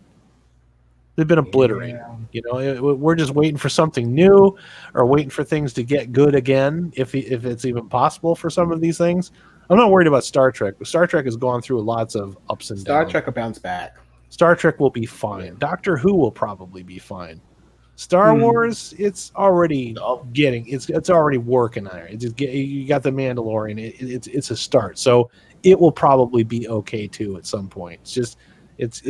Hollywood is really I don't slow. think it's gonna be okay till quite a long time though. Hollywood is really slow to catch up with this stuff though, because like some of these things that came out towards the end of the year were put in place in 2016 at the height of all of this like climate change shit, you know, and because they're thinking, who the hell thought that this would be good? You know, like who thought that Charlie's Angels would be good? You know, it's like, why do they? You know, we keep asking these questions. How many of these woke reboots are going to come out and fail miserably at the box office before they realize that people would rather die than be preached to at this point? Most people would. Even the people that believe in this shit don't want to hear it anymore. They were at least making some money. They'd have a leg to stand on. Exactly. My God, and how many franchises did we watch just bomb in 2019? You know, and a lot of it was this type of woke shit, you know, just coming out and failing to capture, you know, and some of it is so woke it's comically ridiculous. Mm-hmm. Like I could almost do a watch party for Black Christmas. It's that bad. It's really like bonkers, like over the it's so over the top, beat you over the head politics. I'm like, who is this even made for? How could this possibly be enjoyable for anyone? I love hearing you rant about Black Christmas because it's kind of your Ragnarok, man. It kind of is. It kind of is. I feel like it's gonna be a year later. You're still gonna bring it up. We're just gonna be like, man, it was. I'm gonna go see The Grudge tomorrow. I have absolutely no aspirations for that. But I'm trying to tell myself, I'm like, it can't be as bad as Black Christmas, right? My girlfriend just saw The Grudge. She said it wasn't that good. Nobody's defending it, but I'm gonna review it because a bunch of assholes in my fan group want me to go see it. So, and yeah, you guys are all assholes that told me to go see The Grudge. I did. I didn't say it. Not you guys, but all the people that voted yes, like overwhelming amount of people. Yes, go review The Grudge. I'm like, man, I already got 3 other movies to do. What the fuck? No, I told you to go see Cats. I want to see Cats. I actually want to too, out of morbid curiosity. Yeah, same here. I don't know if it's going to be at the theater much longer. I'm actually surprised that it's still out. Like this one, Cats is done so bad it probably should have gotten yanked 2 weeks ago. Yeah, like nobody was seeing it, you know. And poor Cats. Yeah, I can't. Well, I said this too. I'm like, you're going to launch alongside of Star Wars too? And with this, like, this is what you got? Like, nobody... To be fair, if Cats had been decent, it probably could have beat Star Wars. Look at Jumanji and The Last Jedi. But it's proof that Hollywood lives in a bubble, and not just with the climate change and the political stuff. It's just they are so disconnected with what audiences want. You know what I mean? Like, they have no clue, because it's like us out here on the street. Let's pretend we're on a street right now. We're talking about how stupid Cats is. Like, just from the trailer alone, what a stupid idea that was. Nobody in a boardroom anywhere said this to each other. Like, maybe this isn't such a good idea. Maybe we should probably go back to the drawing board, or was the money already spent at this point? You know, Hollywood is really slow to catch up. They don't understand their audiences, and by the time they do, once they start getting these movies out the door, like people move through phases quicker now with the internet and everything. You know what I mean? Like they go through. Like the nostalgia thing's kind of starting to wear off. People are getting kind of tired of the MCU formula, but yet all of these things are already in development. So by the time they come out to theaters, people have already moved on to something else. Mm-hmm. So that's why you're still getting these woke reboots, because a lot of these were put into play back in 2015, 2016. They're just getting out now. You know, sometimes movies take that long to make. And then sometimes you're Star Wars and you got a movie coming out, you know, a smoke break and 24 hours after the first one, you know.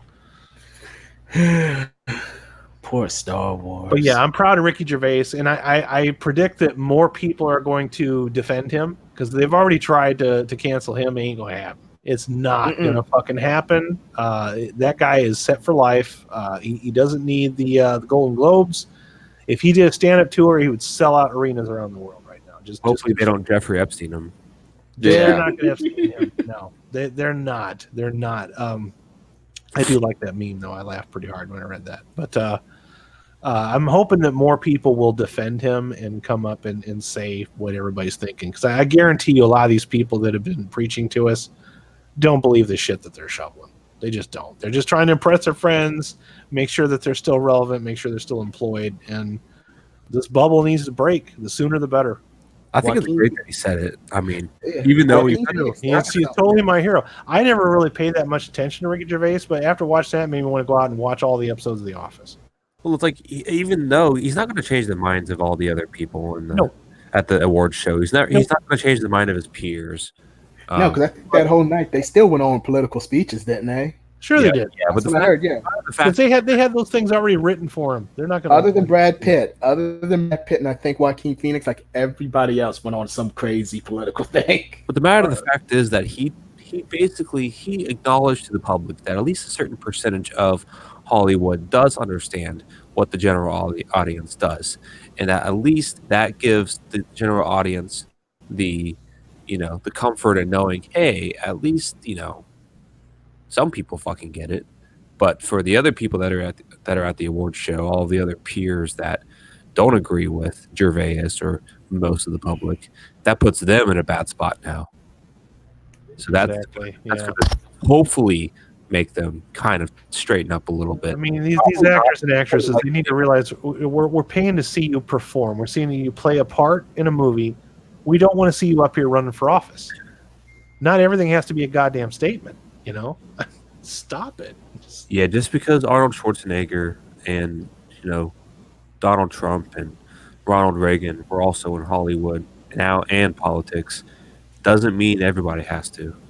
Exactly. So Joaquin Phoenix started something because I believe he's the one that started this, and then Warner Brothers was the one that he told started the media this a long time ago, and I didn't really. That's how advanced he is with it. Like he said it was a bunch of bullshit, and at the time I was thinking, well, damn, dude, I'm like, you're kind of ungrateful, aren't you? And he's right. It is a bunch of bullshit. It's a popularity contest. It's pretentious. The award ceremony themselves are pointless because it's like all of these things have already been awarded. It's just it's people watching it to see who's going to say what, and you can almost predict exactly what people are going to say. Everybody's going to get up and sound just like fucking Greta Thunberg. So, who wants to listen to this? Absolutely nobody. If anything, it makes you not want to watch that person's movies because it's like, I don't think I like you anymore, and I don't like your movies, and I know everybody in this chat has gone through that at some point with somebody in their life, like somebody you used to like, but then after you hear them talk for a while, you don't like them anymore, and you don't want to watch their stuff anymore. James Gunn. There you go. There's one right there. Kevin Spacey. When was the last time you went to go watch some Kevin Spacey movies? All right, American Beauty. Didn't they spend millions of dollars to recast him and reshoot his movie, and then that person went on to win an Oscar? Yeah, that guy won an Oscar. It was they replaced him with Christopher Plummer. Yeah, and he won an Oscar. Who's a fantastic actor anyway. But it's Hollywood. It's always about flavor of the month, and you're only as good as your last movie. And they're bankrupting themselves. People are spending more time watching streaming services than they are going to the movies. And theater chains are desperate. I signed up for a Movie Pass. Why would his theater chain want me to spend $20 and see all the movies? $20 a month, I can see 12 movies for $20. He also made a good insane. He also made a really good point. It's like this might as well be the fucking Netflix award show because everybody is trying to get to the fucking Netflix, Hulu, and everything streaming service. Mm-hmm. It also goes to show. It's like it makes people question: are actors actually getting? Are they red pilled the shit out of Hollywood, dude? Oh, he did. By going onto these streaming services all the time, or does it make them lazy? Or does it just make them smart by making good business decisions and making good artwork? Mm-hmm. So that's the question you got to think now. So I think that the whole monologue, dude, is just It's filled with shit you can talk about. Yeah, that red pill was not one that Hollywood was ready to swallow either. Nope. And I'm glad they're going to be talking about it for months, and I'm fine with it. I'll do multiple articles on it. If anybody comes after Gervais, hey, I stand with him. You know, Yep. I got his back. I do. Got his back. I was never really a fan of him before, but I sure as hell am now. Yeah, he like I said, I've seen some of his stuff and he's funny, but that was just something that needed to be said. And But I want to see more people stand up. Oh, absolutely. That's what remains to be seen with this year. You know, like I said, we kind of started to see a little bit of a shift in this climate change shit with Hollywood. You know, like with Joker making as much money as it did after it was just assaulted constantly about all of its problems. In spite of all of its problems, it was a little engine that could. It's still out, dude. It's still freaking. I haven't seen the box office this week, but it's done phenomenal numbers. Oh, that movie's. They tried to bury it, didn't work. Yeah, it's still chugging along. Let's see. Still chugging along. Yeah. You got people like Henry Cavill, Gal Gadot. The DC people seem to be the ones speaking out, other than Ezra Miller. All right. Joker is in 28th at the box office. It made $128,484 last weekend, down only 2.9% from the previous week. 14 weeks in the cinema. It left 9 theaters, and it's at a domestic total of $333,985,454 domestic. Worldwide, $1,066,721,589 on a $55 million budget. An R-rated movie that was warned by many that it was going to trigger everybody. It's not. This shit ain't working anymore. It's not working. It's banned from China. Yep. All right, so here I'm going to screen share something real quick here. We were talking about Brie Larson earlier. So this is a meme I've been looking for. So it's when you see this, hope for this, but end up with this. Oh, God. Oh. Just keep that one up for a little bit. That's like ordering something. You haven't seen that picture, Alex? You haven't seen that? Was that the Colbert Show that she was No, hosting, Kimmel. or? That was Kimmel when she was on there. Yeah, she was on Kimmel wearing one of the hoiest outfits I've ever seen. And I'm like, aren't you the one that's always like complaining about the white male gaze? Or they totally sexed her up for that show. They really sweated her up, dude. And I'm like, I'm not a white guy, what she's wearing is so counterproductive to everything that she bitches about. Oh, she, and I will say this: I hate her, but goddamn, she actually looked like halfway decent there. But yeah, this is what I was talking about. This is when Miss Marvel was hot, like when she was drawn like a woman. Yes, exactly. So, but yeah, here, hang on a second. Let me find here. The way comic books used to be drawn. Yeah. Yep. No. Hang on. You made everybody, and people seem to forget too. Like Zoe Quinn and fucking. Zoe Quinn. Zoe Quinn. What's the other one? Anita Sarkeesian. Anita Sarkeesian come out and they bitch about this kind of stuff. The men were just as sexed up as the women were. All the guys, especially in the 80s, late 80s, early 90s. Everybody had like way more muscles than they probably should have had. That's just the way everybody was drawn. Well, it was a style. Just look at all the females. Look at all the females that love the Thor movies. I promise you, it ain't because Chris Hemsworth's a good actor. Finger quotes. Were any of the females complaining? I mean, I'm going back to when fucking the Punisher was still drawn wearing spandex, and he had more muscles than fucking Hercules. Here you go, Alex. That's what Brie Larson looked like on Jimmy Kimmel. Yeah, I'm not a white guy, so I can gaze. I'm gonna need about 5 minutes. You can get away with it. But I mean, enjoy your privilege, sir. Yeah.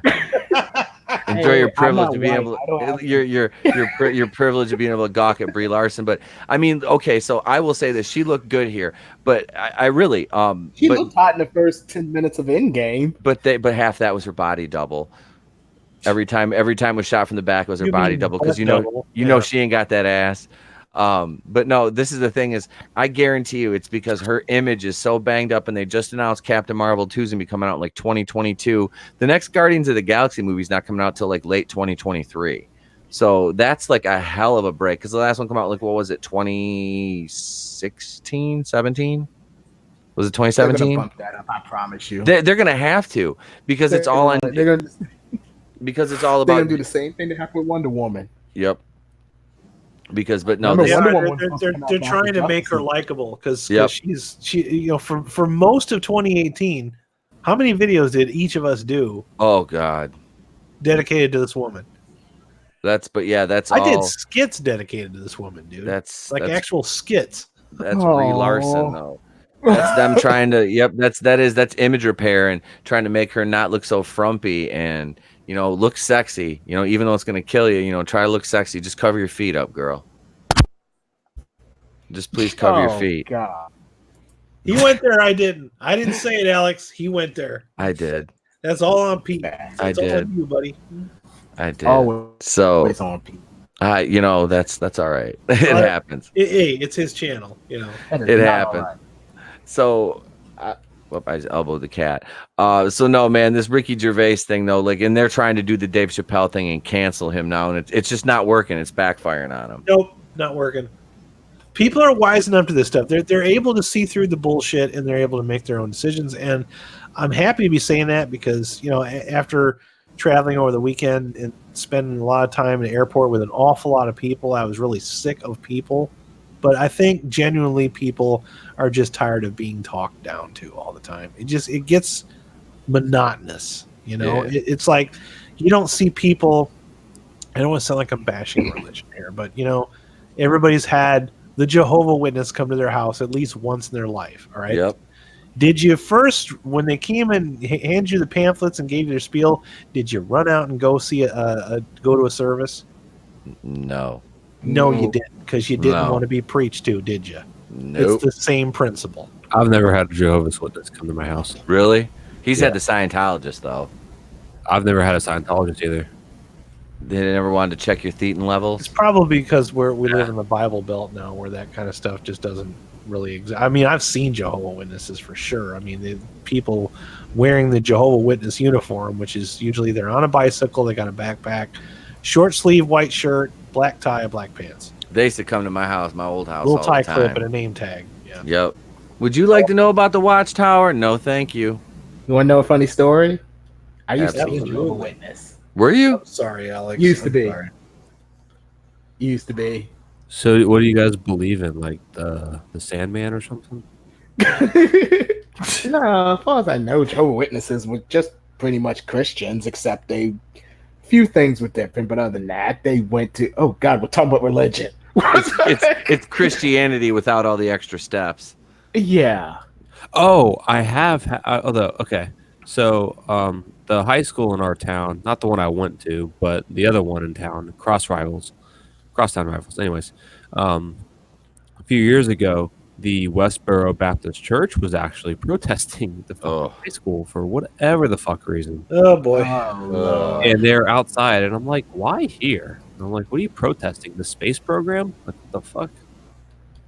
They're afraid of finding. Really right But the across- point Literally right across the river from the high school. the point I was getting at though is people don't like to be preached to No. or preached at or talked down to, and it's not. Exactly. It's people are just they're tired of it. I've been tired of it for about the last 3 years. I got tired of it real fast. Ever since the Last Jedi, and then it got ramped up with Captain Marvel and every like I subsequent. got tired of it after Ghostbusters, but that Oh, yeah. Once it's I ignored a lot of it, dude, and then it started spilling into all the things that we love, and that's when I started getting angry because I'm like, why do these things have to be platforms for that stuff too? Mhm. Like us nerds, we weren't bothering anybody, we weren't Nope. bothering you. We just did our little thing. We had our little cartoons, we had our little comic books, we had our video games. We just wanted to be left the fuck alone. We didn't want you to come in and ruin all of our shit and start preaching to us. Yep, and say you have to diversify everything. There's got to be women here, and it's like, well, there's already women here.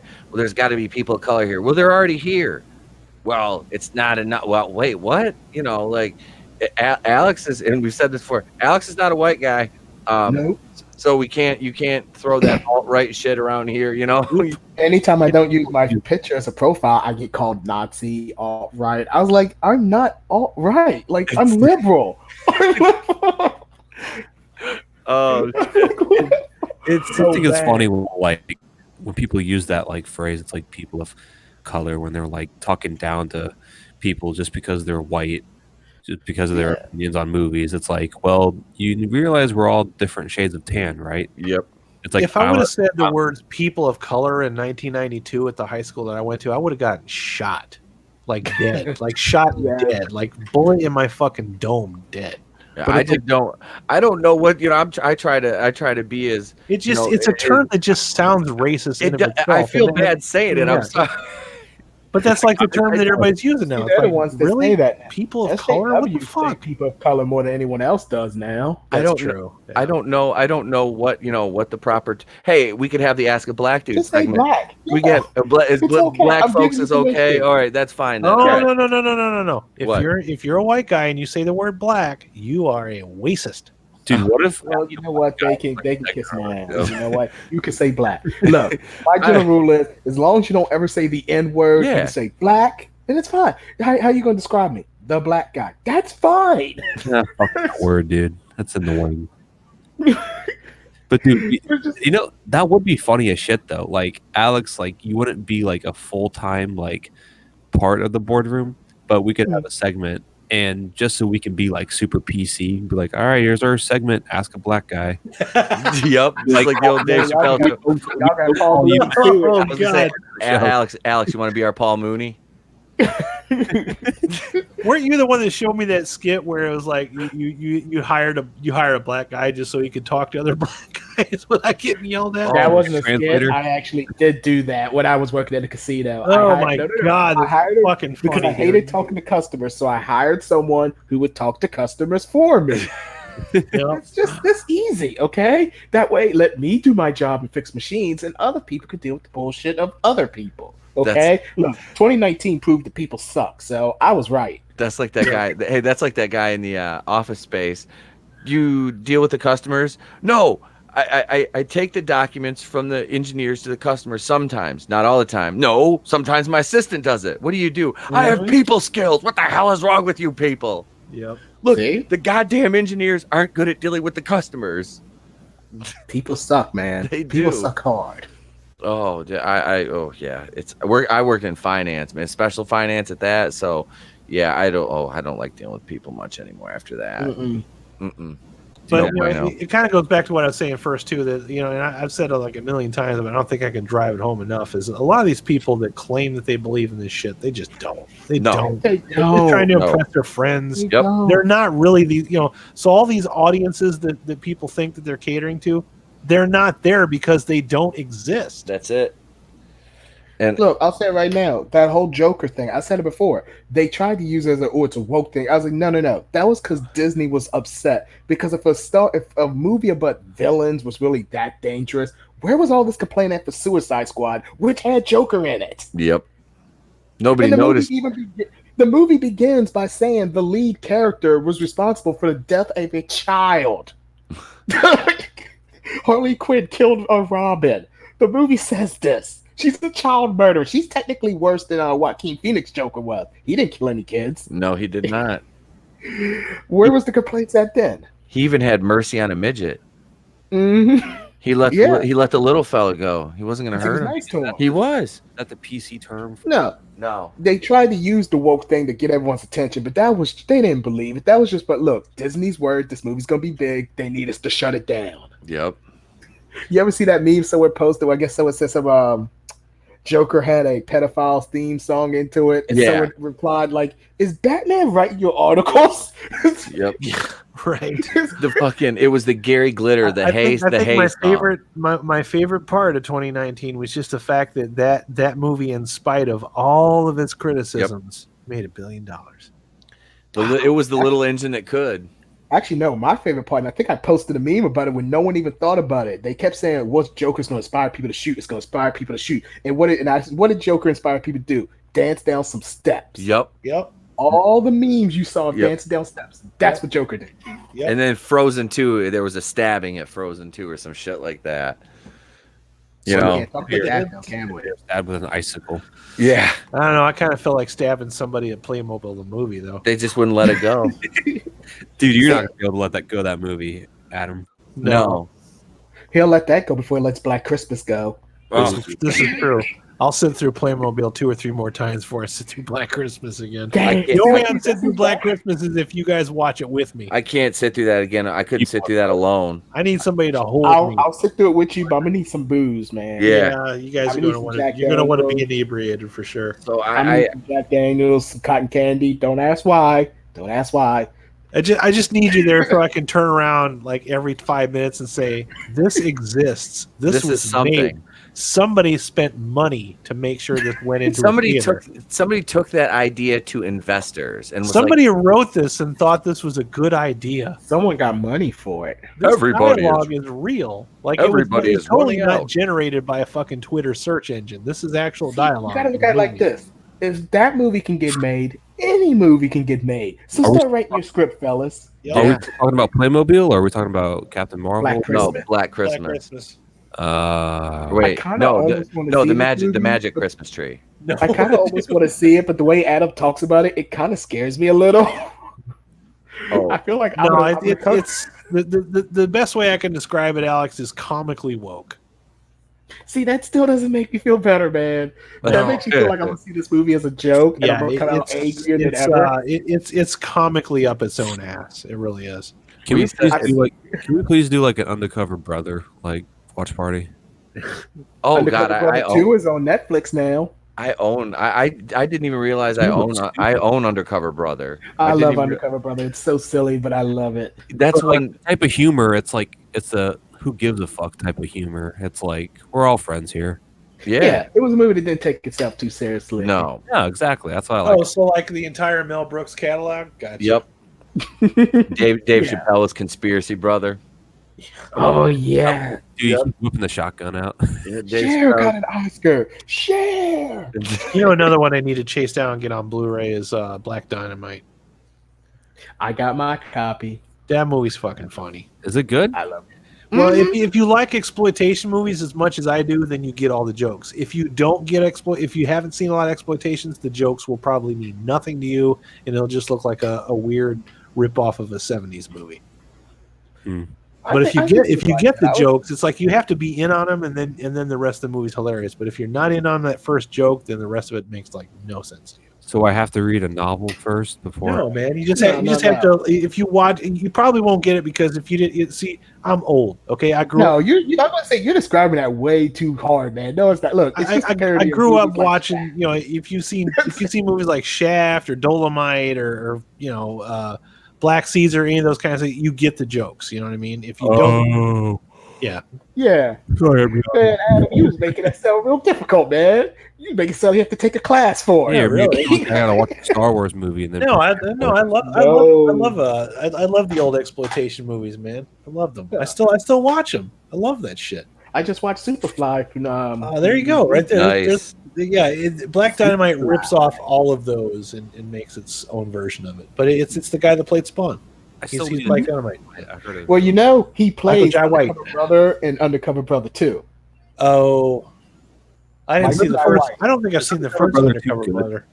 Eddie Griffin was Undercover Brother in Part 1. Michael Jai White is Undercover Brother in Part 2. The only thing I remember about Undercover Brother was that there was this big controversy a few years back about how big her butt was on the front of the poster. Like they artificially made her butt bigger than it really is. What's her name? Denise Richards or the Black Denise Chick? Richards. Yeah. But who complains about that? I know, right? Do Is that have you met people, Cody? is that a viable complaint? No. I believe it. You, even you though I live in haven't heard it. Hipster Central and you're asking me these fucking questions. I don't hang out with them. Well, that's why you don't know. Yeah. I just pass Plus, by 'em. Undercover if Brother, you they hang out with them, then you'll know that this is the kind of stuff that they sit around and nitpick about. Plus, Undercover Brother gave us the greatest thing ever.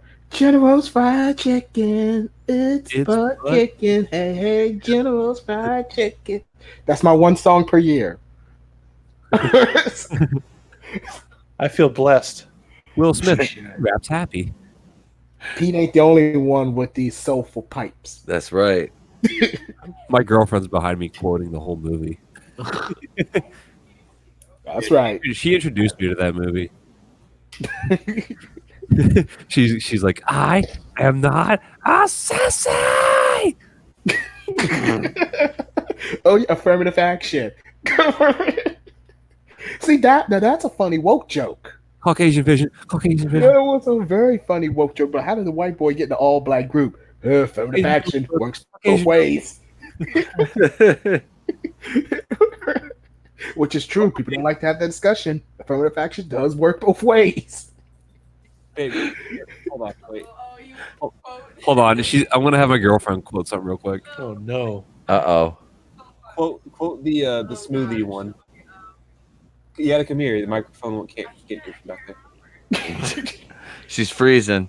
Put her on the spot. Putting you on the spot. You're live right now. If I didn't have this guava mango broccoli smoothie, I'd put my foot in your patootie.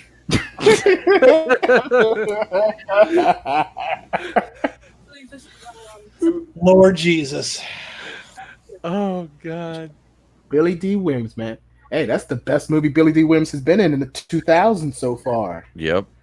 Sure as fuck wasn't Star Wars. That, The Ladies Man, and Star Wars. Like, yeah, Undercover Brother's the better one. Yep. The Ladies I love Man. The Ladies Man. That I movie. love The Ladies Man. Is That's it one of true my. that they had to dig Billy D out of a shallow grave filled full of lime just to get him into the fucking Star Wars movie? I think so. I felt Okay. bad. No, He got no, all in good. He got all in back.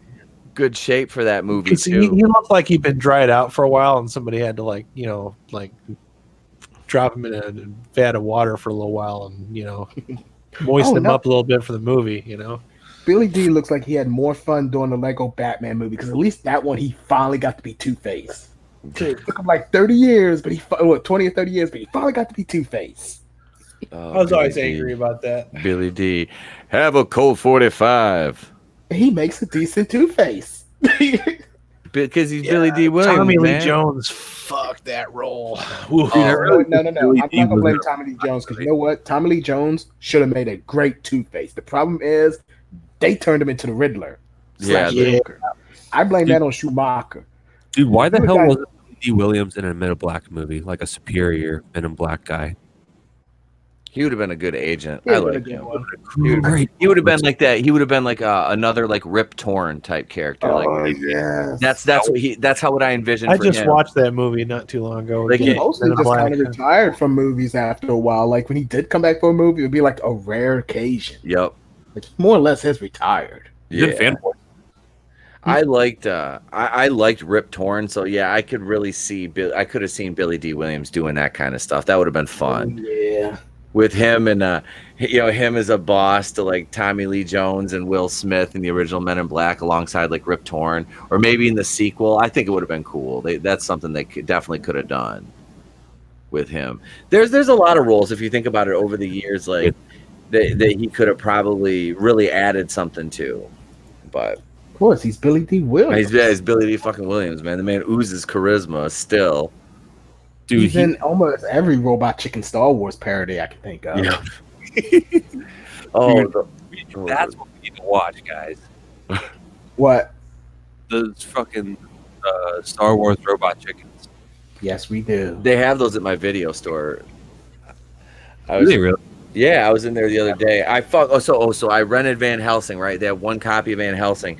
Motherfucker wouldn't work in any of my DVD players. My Blu-ray player plays No. DVDs. Wouldn't work in there. Of all the movies to try to struggle to see, Pete, why that one? I took it dude. back. That is a wonderful movie. That's why. So Hey, that movie has about maybe 5 minutes of good movie in it, and the rest of it's just kind of. Sir, I will reach across this computer right now and I will- force you to I watch will Black Christmas. fight you. I will I fight will you. make you. I will stream Black Christmas and screen share it right No, now. you no. won't. You won't make it through an hour. I guarantee Okay. you won't make. I could barely make it through 28 minutes, and I still managed to watch the whole thing. That's less time than I made it through Charlie's Angels. I was like a half hour into Charlie's Angels before I started texting you guys going, get me the fuck I out guarantee of you, here. with Black Christmas, the first time somebody opens their mouth, you're just gonna get up, and be like, "Nope, I'm out." Throw your drink to the See, screen and walk This is why I out. decided to go see good movies this year and the end of Hey, last year. hey! I'm a movie critic. I see everything. I see See, everything that I obviously. can. I'm not Although I gonna. did catch that Dracula. Oh God. I want to go watch the new Bad Boys movie, but I think the first one I'll probably get to go see is I'm taking the boy to see Sonic. So that'll be his first trip to the movie theater. So we're gonna go watch Sonic. Yeah, I'll be And- reviewing Sonic. Maybe we Yep. can both review it. Yeah. Yeah, because I'm gonna go watch that one. And I mean, there's like a slew of movies I'm going because I'm gonna go see New Mutants in April. May is Black Widow. June will be Wonder Woman. There's a couple in July, I think. The new Ghostbusters comes out. I'm probably going to see at least hopefully a dozen movies this year. I want to see Doolittle. I don't give a fuck what y'all think. I'm not gonna watch that one. I'm not seeing that. That looks like a hot mess, but I'll see it. Yeah. I feel like that would be my new Thor Ragnarok if I I think it would, Alex. Just save I yourself. think the that would stress, be my brother. new Ragnarok. Save yourself the stress, brother. Until you see Black Christmas, you can't keep talking about Thor Ragnarok. That's all I'm saying. I'm gonna rent Black I Christmas don't know, when it man. comes out. I really think Ragnarok is like. I'd rather watch Catwoman. You'd rather watch Catwoman? Seriously? At least Thor it's got Ragnarok, Halle Berry. Yes. I trolled my friend in Illinois. I invited like two of my buddies and my brother-in-law. We just decided we're just gonna do dudes night at the movies, and I had my buddy Brian thinking that we were gonna go see Cats. I had him going like all the way up to the last minute. I'm like, well, my brother-in-law really wants to see Cats. He dances. He's a really good dancer, and he wants to see it. He's like, are you fucking serious? All the way up in the movie theater, I'm like, I can't do this anymore, dude. I'm like, I had you going. That's funny as shit. Yeah. Everybody else knew that we were seeing Uncut Gems, but he thought we were seeing Cats up until the last minute. He was so fucking. See, that was funny. He laughed, but he Takes was like lessons mad. from you on too. how to be funny. Yep. I trolled him. Chris Hemsworth and Taika Waititi need to take lessons from you on how to be funny. Yeah. Especially Chris Hemsworth. I mean, Chris Hemsworth has charisma. It's just his roles. It's like he keeps doing He's the not same. as funny as people think he is. Exactly. Yeah. Everyone he's not told him that he was damn so funny in Ghostbusters. I was like, no, you're not, bro. No, you're not. No, he Stop wasn't. it. He was fucking retarded. Watching him in Endgame kind of makes me miss Shakespeare Thor. Yeah. Kenneth Branagh is the only one who understood Thor in the entire Yeah, MCU. I love that first Thor movie a lot more than I thought I would. It worked. It worked for me. It told the story of Thor. The thing is, Thor is not an idiot. The problem is the movies and Hemsworth made him into this retard. Yep. He's not. He's a fish out of water.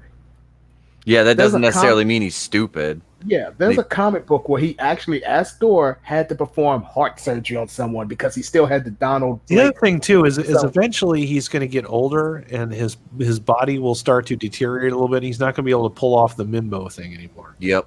Mm-hmm. So he's going to have to transition, or he's going to wind up doing pitch commercials for fucking That's Air what happened. fryers or That's what something, happened to you know? me. yeah I think I will be honest. air I'll give him a fryer little credit. commercials. I think if he does ever get away from the comedy and the Mimbo thing, I think he can be fine. Because look, I'll give him credit. He was good for the short 10 minutes. He was good in Star Trek. I think was it Snow White and the Huntsman? He was the best part of that movie. Well, Charlize Theron was the best part, but he was second best. It's just when he's trying to be a goofball. That's the problem. It's every time he wants to be the jokester that it's cringeworthy.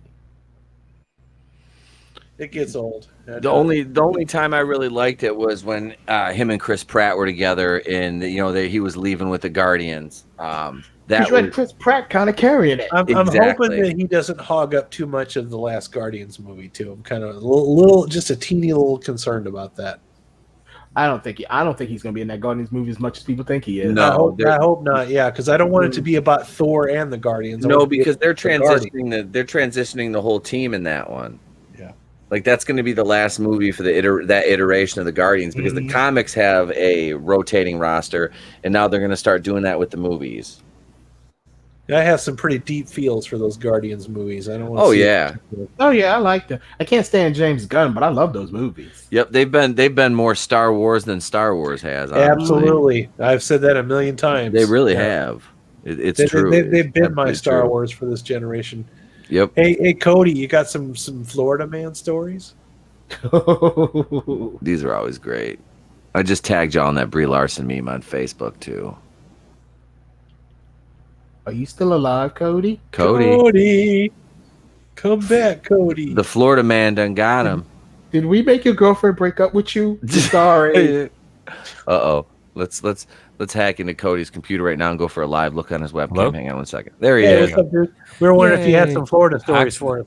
Accidentally muted my microphone. Oh, He's sitting there talking. he's Why the probably fuck already aren't you halfway through answering the me? story. Like, Dude, I was talking for like 2 minutes. I was like, fucking hear me. No, All he's right. got the. So right now, I don't have a Florida man story. I was going to play a game with you guys. All right. Okay, So- that'll work.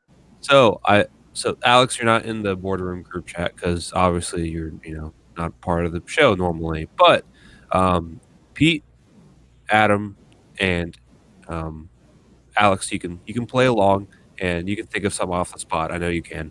I'll wing it. You'll win. Oh, okay. I'll wing it. Well, I don't have a prize, so you can just give yourself a high five or something. Self high five. DDP, baby. I was waiting for you to get it, Pete. I was waiting for you. Self high five. I used to use that to start my radio show. Hey, he was just on AEW tonight. Nice. It's like on Family Guy. High five. All right. All right. So here's the game. So I was listening to the Rooster Teeth animated short videos on YouTube, which are really, really funny. And they were talking about the conversation these two people had where it was a movie about Will Smith, and it's like a multi-dimensional, like a multiverse movie where all of Will Smith's characters that he plays in all his movies, the iconic ones for that matter, are all just in a movie together. So you got the fucking Men in Black guy and the Bad Boys dude. You got Deadshot over here, fucking driving a car and all this other shit.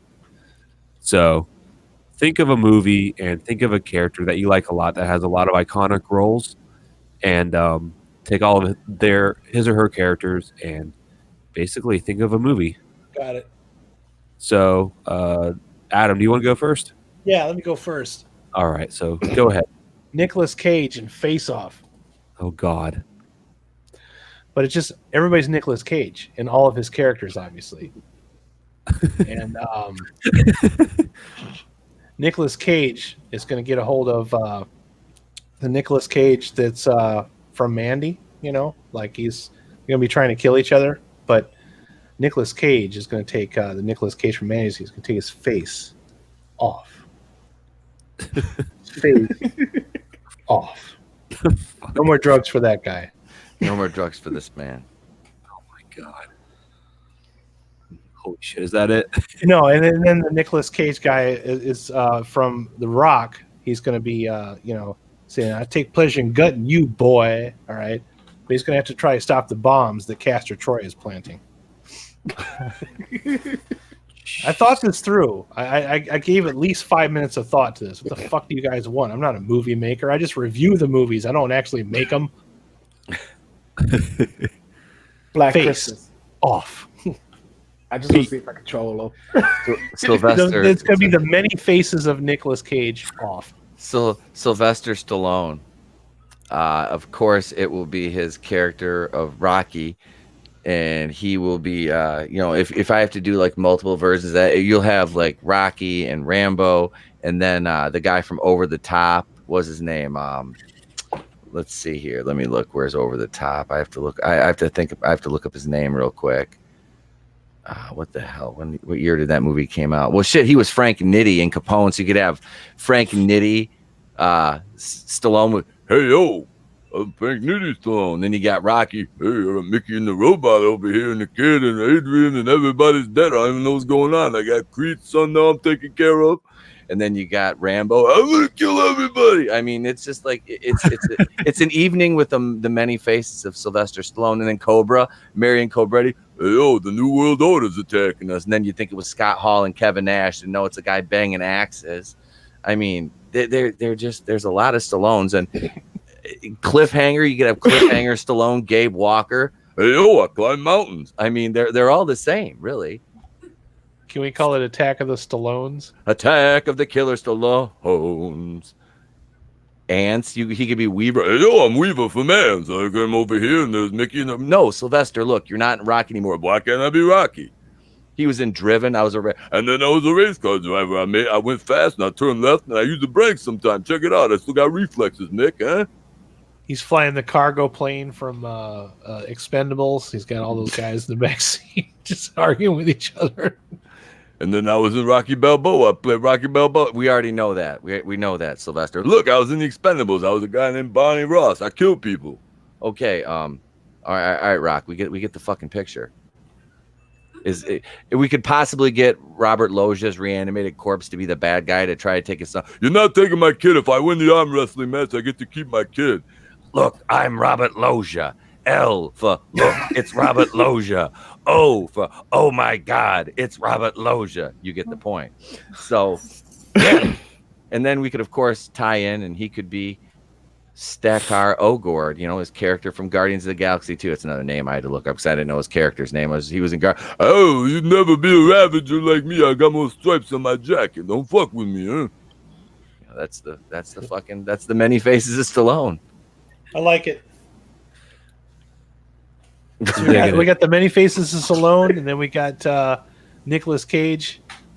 Faces off, taking faces off the faces of Nicolas Cage off. Lincoln Hawk. Lincoln Hawk. I beat Bull Hurley in the arm wrestling. He drank motor oil. You can't fuck with me. Lincoln Hawk. Robert Loggia, the bad guy. Terry Funk. I beat him up too, huh? Just like I did with Mr. T and that Russian guy. I knocked him out, huh? He killed Apollo. I'm like, what am I supposed to do? I'm gonna kill this fucking guy, huh? I beat Tommy Gunn. He said, hey, I'm gonna sue you. I said, sue me for what? Tango and Cash. Alex, you got anything, bro? Yes, I do. Okay. I'm glad you movie. let me go last because it gave me a chance to think about this. All right. I am going to go with John Travolta. Yes. Yeah. Yes. Hold on. I got a Good plot one. now. I got a plot. Danny from Okay. Greece finds out that he is the chosen one, that he must save the Earth from an incoming invasion. And can you guess who the alien invaders are? Oh God, it's Battlefield Earth. Hold up now. He has been given this mission by the Archangel Michael. Oh, And fuck. hold on. I got more. To help him out, to help train Danny, is George Malley from the movie Phenomenon. He can use 100% of his brain, and he will teach Danny how to use 100% of his brain to take on the evil Turles, the alien. But Turles has a plan to invade Earth, and he's teaming up with John Gotti to get it done. You win, dude. This is fucking great. Oh, and the chick from Hairspray is the love interest, and it is called Battlefield. Okay, I had a hard time with the name. I just called it with Battlefield Travolta. It's still good. I love it. You got to Yeah. Did you see The Fanatic yet, Alex? No, I want to You're throw in that for a one in, treat, but I've bro. not You seen are it. so in for a treat if you watch that. Yeah, Amazon Prime. Check out The Fanatic. Or actually, you can get that off the Redbox because Redbox actually produced the movie. Hold up, I got more as you was talking. As the movie ends and Danny beats him, he's recruited by another person who talks about he has to team. He's an FBI agent, and it's a crossover with Adam's movie, Yes! but Nick Cage. Yes! Face Off 2. Faces off, too. Boom. Told you. That's how I wing it, boys. That's how That's I wing fucking awesome, dude. Yeah, he wins. Yeah, totally wins. Oh wow, that made me so happy. I forgot about a freaking another Stallone character too. I forgot about his character from Oscar. I thought you was gonna say from Kitty's Playhouse to Porno. I thought you were gonna say, wasn't he in like Shark Boy and Lava Girl? Like he was the bad guy in one of those two. Spy Kids. Spy Kids. That's Spy Kids. It, yeah. No, I was thinking about Oscar. I love that movie. Finucci's. Sit. I'm surprised you ain't put Demolition Man in. Hey, look. There's only so many Stallone impressions I can do. Just Hey, great. yo, look. I was I judge people, huh? I threw in many Travolta. Rocky. I was in Canada. I was an uncredited mafioso in Cannonball. He was in a movie called Fist. I was Johnny Kovac in Fist. I was fisting. I fisted the best I could. Dude, I would legit pay for front row tickets to see fucking Face Off too if they actually did that though. If they could get Nicolas Yeah. Cage and Travolta to freak out in another movie, I would fucking be down. I don't see why they wouldn't. I mean, the movie's fucking stupid enough to begin with. It doesn't take a whole lot of It's brilliant engineering to get them two back together again. I love John that Woo- movie. If the movie can convince you that Nicolas Cage swapped his face with fucking John Travolta to where they were playing each other, never mind that I'm sure you really have to go in and like change his fucking skull so the skin would fit right. So hey, you don't think about that shit when you're watching Face Off. You're too busy focusing on Nicolas Cage having freak out after freak out after freak out in that movie.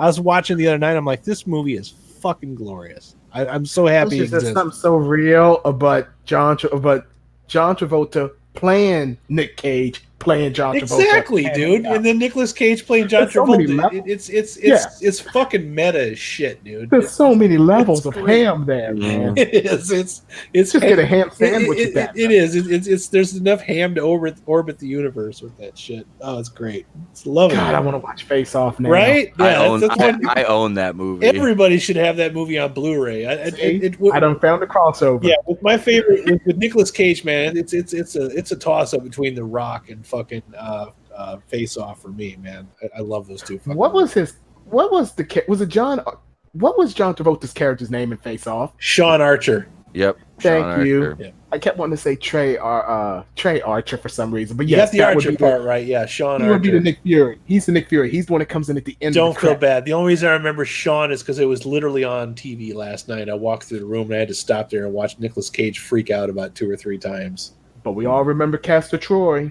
Castor fucking Troy. Yep. Castor Troy. He beats that guy's ass in prison. Yeah. Love it, dude. His brother's name is Pollock. Ready for the big ride, baby.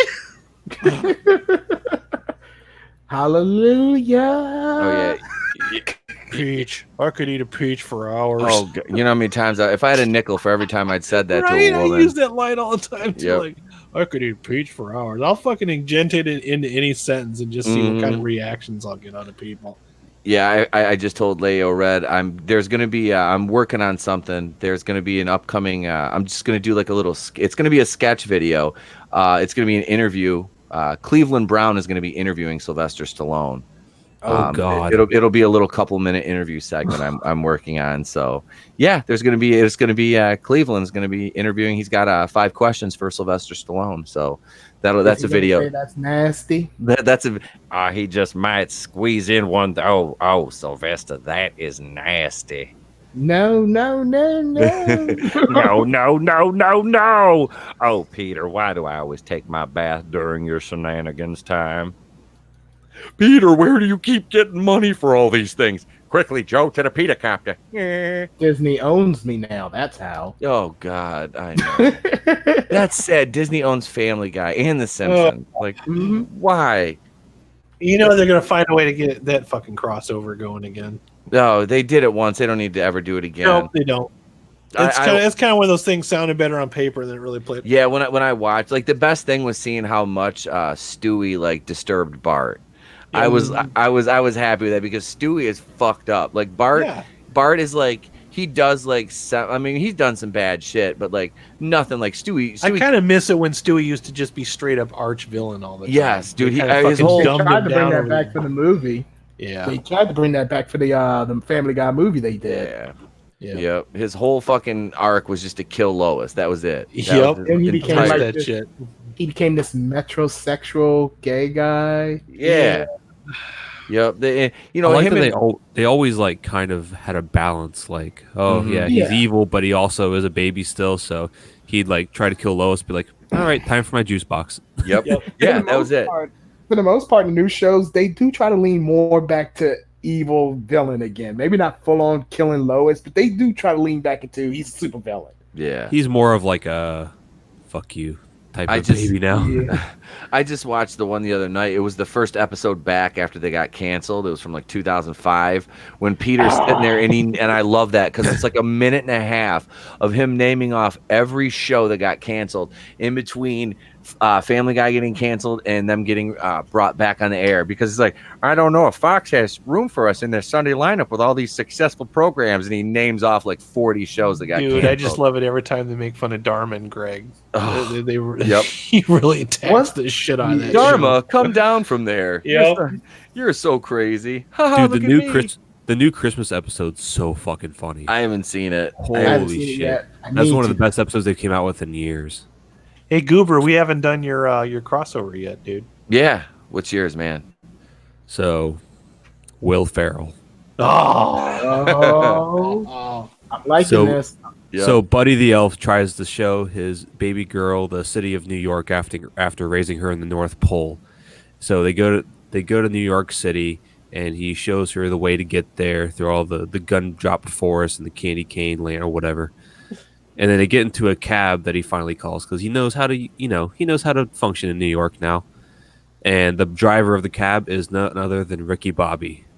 Oh shit! Ricky Bobby, he's like, "Oh, partner, what do you want to go?" And he's like, "Oh, I'm just trying to show my daughter New York City." And he's like, "Well, there's a good party being hosted at the Bellagio Hotel, or what? I don't know. Name it whatever the fuck you want to name the hotel." And then he's like, "Okay, it sounds like fun. You want to go, sweetie?" She's like, "Yeah, okay." So they go to the hotel where the party is for Mugatu, who just released his new clothing line, and it is hosted by none other than Prestige Worldwide.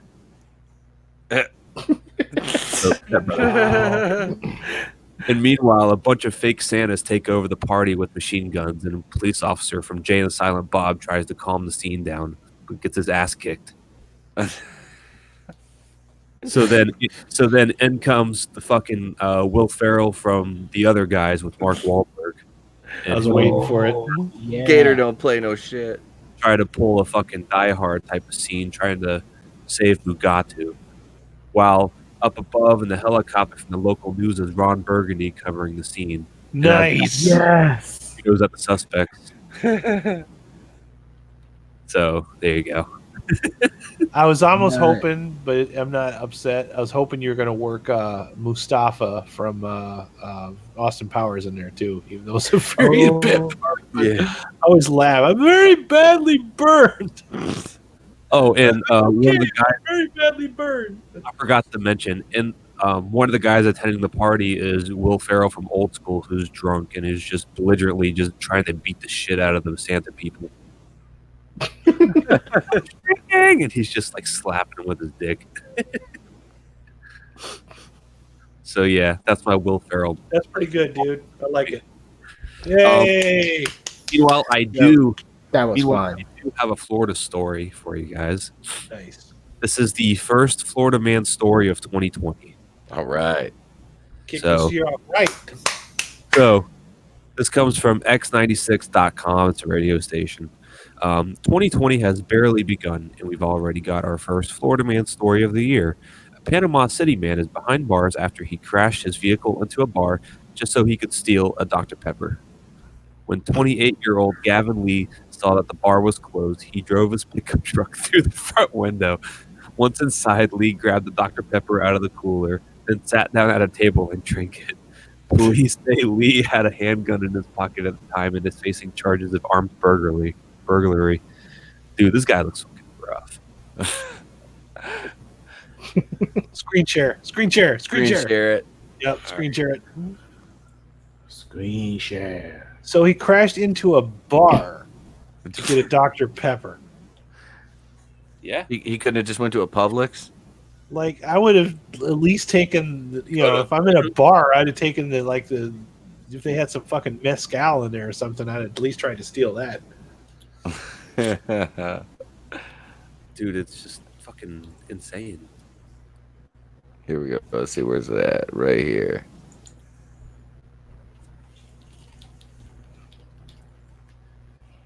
He has a guitar. There we Oh, go, There we go. I love the picture, dude. Ooh, whoa! Lee. Oh, Shit! Have you guys ever seen the Amityville Horror? Yep. Fuck. Yeah. Robert- He looked like he's gonna kill his family. Oh yeah, Manson? Something. Charles Manson. that guy's definitely had sex with a couple animals. Whew. Yeah, pretty sure the voices told him to do some things. Oh yeah. Yep. Yeah, and a bunch of them were bestiality, I'm sure. Look at this dude. Wow. This is the kind of I'm pretty sure that story's gonna get him beat up in prison though. I just lie and tell people I murdered somebody. How's it go from this radio station to this Kentucky news website? Whatever. Anyways, is it talking about It's a anything conspiracy. else? It's a conspiracy, dude. conspiracy, brother. You just sat at it. Finish the fucking. Hey, So- Keely Chow. Hey, how you doing? Keely Chow! Keely Chow! Welcome. This is Stay Classy, Florida. There we go. Oh, that is- Now, Keely Chow! I do have a really fun game for us for next week's episode, unless you guys want to play it tonight.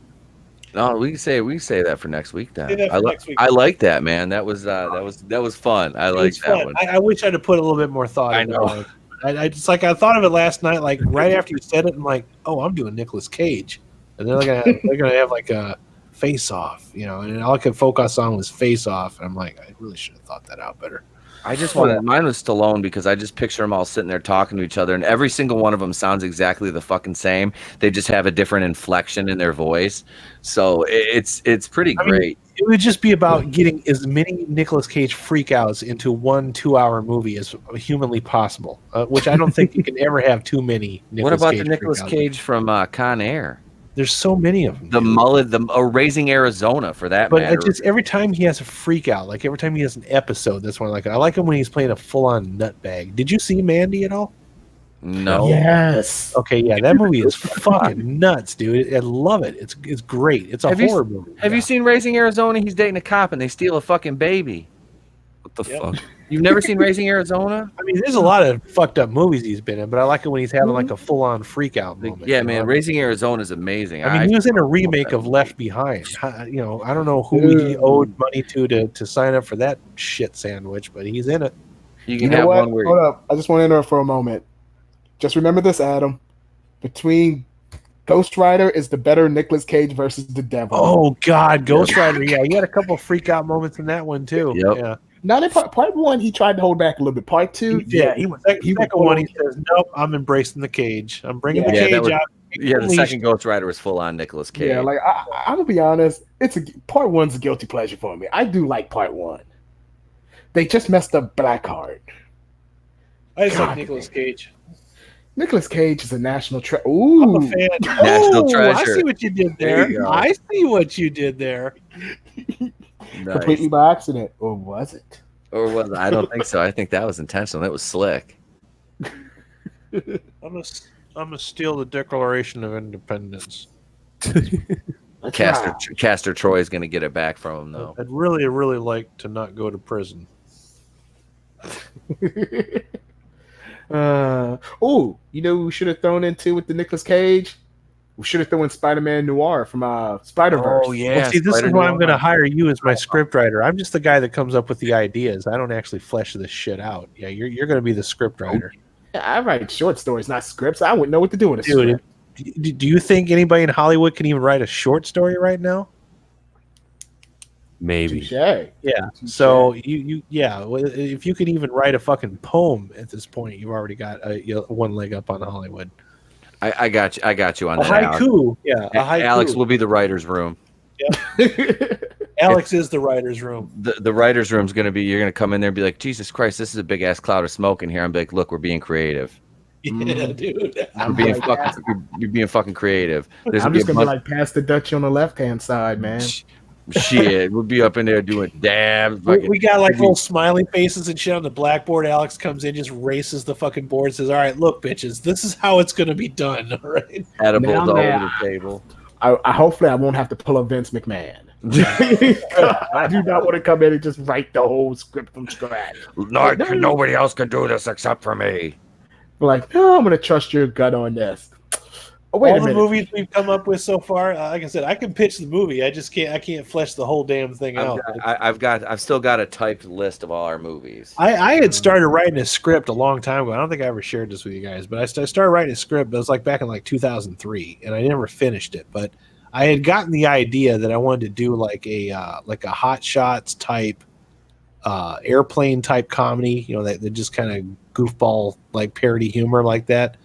But I wanted to do a parody of like all of the serial procedurals cop shows. Like I wanted to do like a cross between Law and Order and fucking CSI Miami and all that shit. And I wanted to have Jim Carrey doing his best fucking Riddler. No, not Riddler, doing his David Caruso impression, because I saw him do a David Caruso impression on fucking Letterman once, and I was like, holy shit, he does David Caruso better than David Caruso. I wanted to have him do that in the entire movie and just come on now, hold up now, Adam. Come on, Adam. I wanted to rip on as many possible cliches from that fucking show as I possibly could in there, right down to the product placement, to every girl looking like a fucking sex bombshell, like half naked through the whole fucking thing. You are better than David Crusoe in parodies, okay? You are Fire Marshal Bill, baby. Fire Yeah. Marshal Bill. Yep. So, but yeah, he'd be my lead. Yeah, I had like pages of that shit written somewhere. I don't know what the hell happened to it, but yeah, I was really working on that script, man. I was like, this is gonna happen. You know, it's just gonna be called Rules and Regulations, not Law and Order. Get that movie so they can cast Brie Larson in it. Oh no. I'll put in only she's the bad guy. Could she be bare chested? Ooh, Brie Larson should be Power Girl. She's gonna be like Power Girl. She'll be like Einhorn. She'll be like Einhorn from fucking Ace Ventura. Oh, why you gotta go there, man? Today, wait. Is the movie called Laces Out? Oh, I gotta read Laces Out, directed by Ryan Johnson.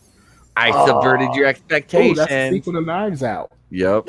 Laces Out, the sequel to Knives Out. That's the movie you didn't know you needed. Write the script, boys. Leo Red says, today's my birthday, guys. Party at Disney World. R. Kelly. Leo. Oh, shit. We're going to hell for some of these comments. That's all right, man. That's all right. I love you guys. I love you guys that stick it out with us every single week. Yep. Thank you, guys. We appreciate it, man. I live for these comments. Yeah. Absolutely. Oh, we got some good fans here, man. Yes, we do. Oh, This is we've developed quite the little niche, I think, and I'm all right with that. I like it. The audience is kick ass. And one step closer to world domination. That's right, man. We don't step close to the edge, and I'm about to break. Oh, I will walk the red carpet with Gal Gadot. That is the dream. It's gonna be me and Ruby Rose. Mm-hmm. I mean, I'll walk on the carpet. I'll have Ruby Rose on one arm and Gina Carano on the other arm. That's an eclectic. That's like my ideal hot tub on Friday night. Actually, me, Gina Carano, I wouldn't do that. You think that's a good idea until next thing you know, Ruby Rose takes Gina Carano from you. You're left alone. Well, at that point, I can just go after Rachel Scarston. I've been following her on Twitter. She seems like she's free, so I'll be all right with that. Yeah. Box office domination. I want to see Gal Gadot fighting Scarlett Johansson. Yep. Oh God, that's you get those movies back. You get Black Widow in May and Wonder Woman in June, and that's the funny thing is there's so many people like we were talking. I'm excited to see both those movies. I'll be up opening night watching both those, and it's like, wait, did you like one of the two superhero movies I'm most excited for this year are both led by females? What? Like, according to Elizabeth Banks, it doesn't even matter. Yeah, yeah, damn it.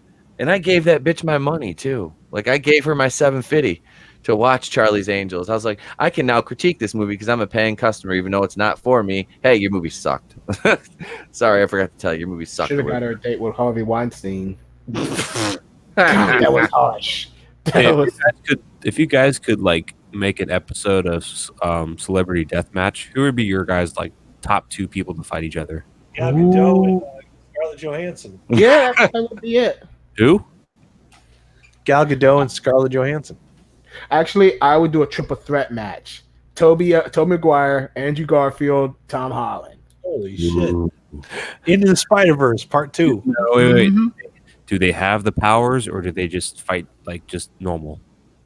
At the end, you find out Toby has the powers, but that's because he has organic weapon. I want to see just the actors fight each other with like broken broomsticks and lead pipes and shit. That's what I'm thinking. They just like bust. And somehow we'll have Iron Man come in and help, and they'll kind of make fun of Tom Holland for being a little bitch who can't fight his own battles. It'll really come down to Toby versus Andrew. If we're doing that, mine is my God. Let's see, Celebrity Deathmatch. It'll probably be. I'm gonna have to say, let's take. God damn, who's really? I'm trying to think who's. Let's take Tessa Thompson and Brie Larson and just make them bludgeon each other. Fight to the death. Yep. That sounds more like Thunderdome style. Two people enter, one person leaves. Leo Red said me and Brie one Larson. One person comes. Look at Leo Red said me and Brie Larson walking the red carpet.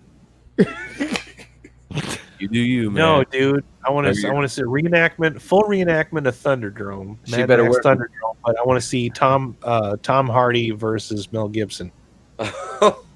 2 men enter, 1 man leaves. Thunderdome style. Mel Gibson would try to throw anti-Semitic comments on him, and Tom Hardy's like, I'm not even Jewish. Tom Hardy would kill fucking. He would just fucking waste him, dude. Leo Red, if you walk the red carpet with Brie, make sure she wears closed-toed shoes, homie.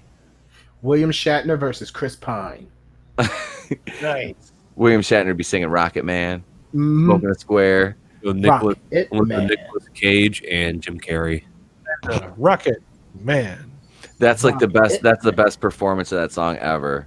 Is William Yeah. Shatner's. That was fucking greatness. Oh yeah. Ian Oh. McKellen and Patrick Stewart. They're like best friends though. I Yeah, know. That's They're funny. like best friends forced to. In a world where best friends are forced to do battle to the death. No, you know what? That fight could work. The thing is, you have to have them switching between characters. Yep. Oh shit! Here we go. Here's a good He'll one. go from Magneto to Gandalf. Leo Red for the win. Harvey Weinstein versus Bill Cosby. That's a good one. Can we Please bring go people Cosby. back from the dead? Yes. Ray Charles versus Stevie Wonder. Oh. Oh yeah. Because why Hey, the fuck wait. not? Wait. Ray Charles versus Stevie Wonder versus Helen Keller. 11001. Justin Bieber versus Vanilla Ice. Mimsy. No. Eminem versus. Actually, I think they did that already, didn't they? I think they did Vanilla Ice and Eminem already. So yeah, Justin Bieber and Vanilla Ice. Oh God, I think The fucking thing is one of them can dance and one of them can rap, so it doesn't feel like it's a fair fight. Hold up now. Vanilla Ice can dance. Have you not seen Turtles 2? yeah. That's what I said. Yeah. That's what I said. Vanilla Ice can dance, but Eminem can't. Oh, I was talking with Justin Bieber. Yeah, Justin. Oh yeah, Yeah. yeah. I just No, I, said yeah, I was Justin talking Bieber. about Vanilla Ice and Eminem. It's not really fair because Oh. Eminem can rap till the fucking cows Oh, come home, yeah. but Vanilla Ice can dance like a motherfucker. Yep. That's why you I think I got the best celebrity death matchup. hit us. Uh-oh. David Spade and Michael Cera. Ooh, I like that. Oh God, that was good. Oh hell. Well, what do you guys think? You think this is a good? I think this would probably be about a good spot to Yeah, let's just take it home. to take it home right here. So let's give. Let me go around the table here. Starting with Groovinator. Go ahead and tell the people where they can find you. What you got coming up, my man. This weekend, the triumphant return of Raiders Lost Flicks Live. I've got a huge show set up because tomorrow I'm seeing two movies. I'm seeing The Grudge and I'm seeing Underwater. And then the very next day, early show I can get, I'm going to see 1917. So I'll be reviewing Uncut Gems, Underwater, 1917, and The Grudge. And we're also doing our top 5 favorite lists, our top 5 worst lists. It'll be me and Pete and Alex on that show. So make sure you check that out. 8:35 p.m. RaidersLostFlix.com or Raiders Lost Flicks channel, I should say. Make sure you check that out. We're going to try not to have it be too long of a show, but we're also going to Alex is going to be reviewing the Dracula series from Netflix, and also he has a new segment called This Week on Tubi. Really excited about that too. So, and then Pete will be doing the box office totals as well. So, Yep. really big fucking shoe. Thank you, sir. Cody, what do you got, my man?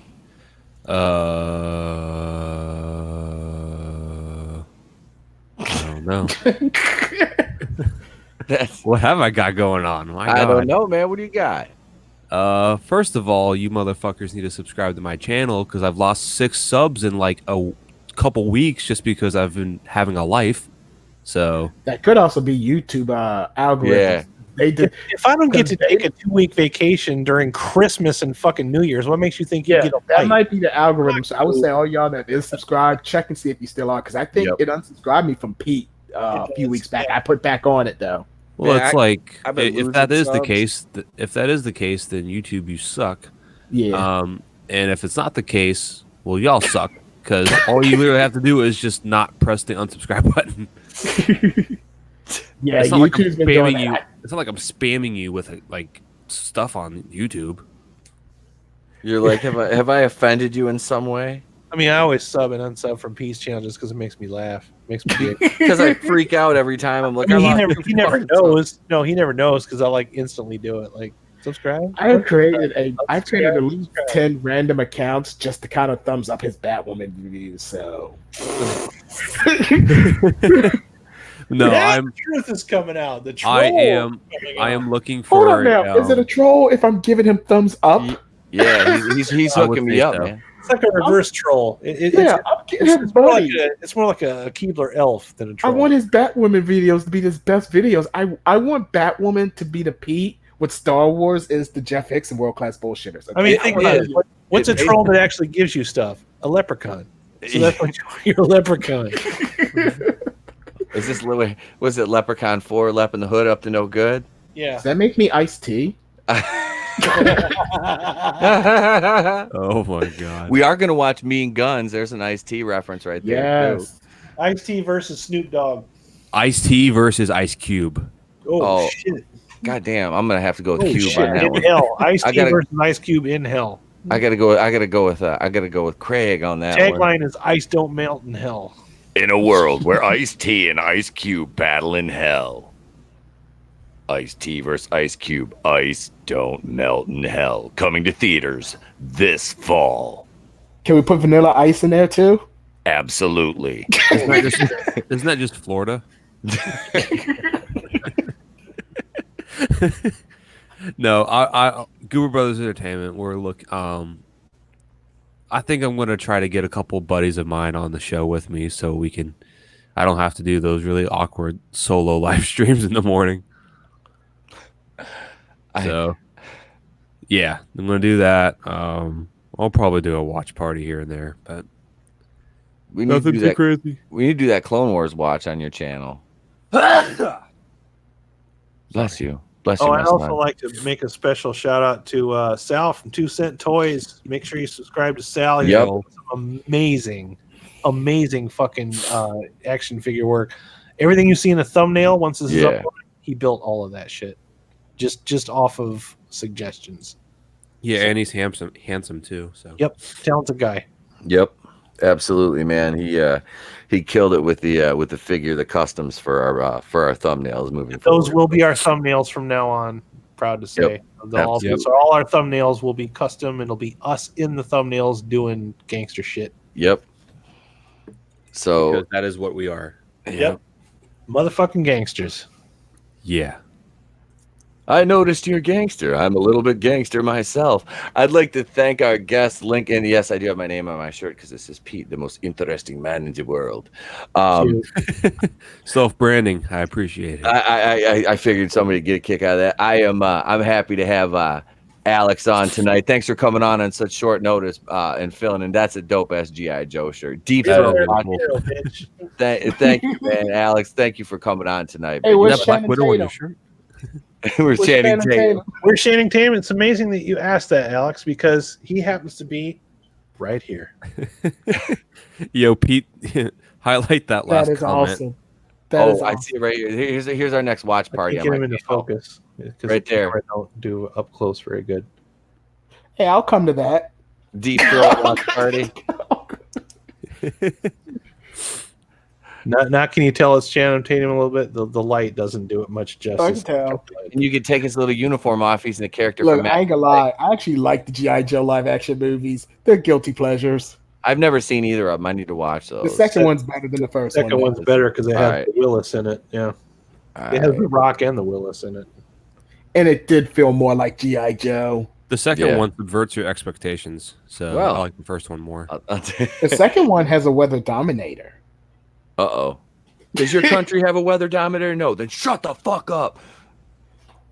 Speaking of the Willis, yeah, this is since Sal ain't here, I'm doing the toy thing. So. Is that Die That's Hard? the, No, No, that's the Willis from GI Joe Retaliation. that's the original G.I. Joe, though. It was the Coulter. Back when Bruce Willis And gave it. that it's hard to tell, but is the Rock. Okay. What about Marlon Wayne? Was it Marlon Wayne's in that? Yeah, I got Nope. it. You got Marlon? Oh, yeah, he's in the first one. He's not in the second one.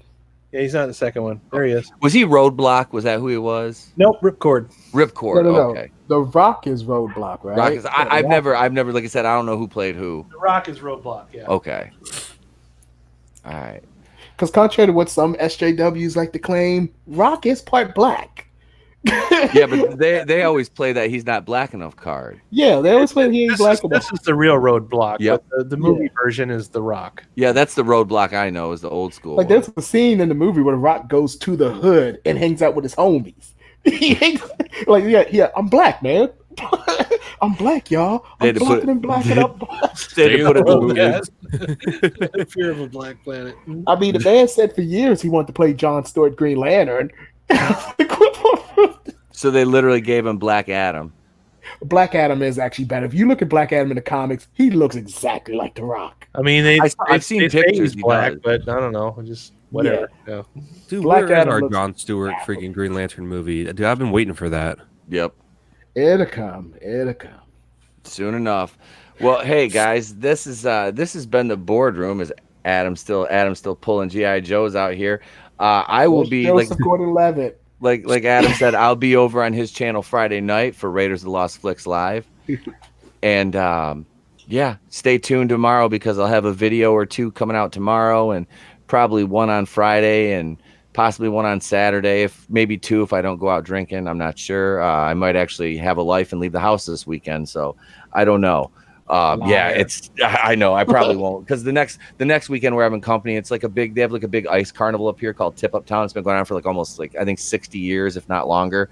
And in my town, my little town here, they have a festival out in the ice, and they have like a big ice softball tournament. And there's a beer tent with bands, and I'm just more interested in going to the beer tent. But that depends if I have the kid or not. So, but yeah, this has been the boardroom, and I am Etep Wakuian right here, and we've been on the Place to Be reviews. And I'll turn it back on. What do I say at the end of every video? I say boobs. that too. So if I don't see you, have a great day and a pleasant tomorrow. And I'll let Alex take us out because we're gonna end it right about now. So Breeze feet.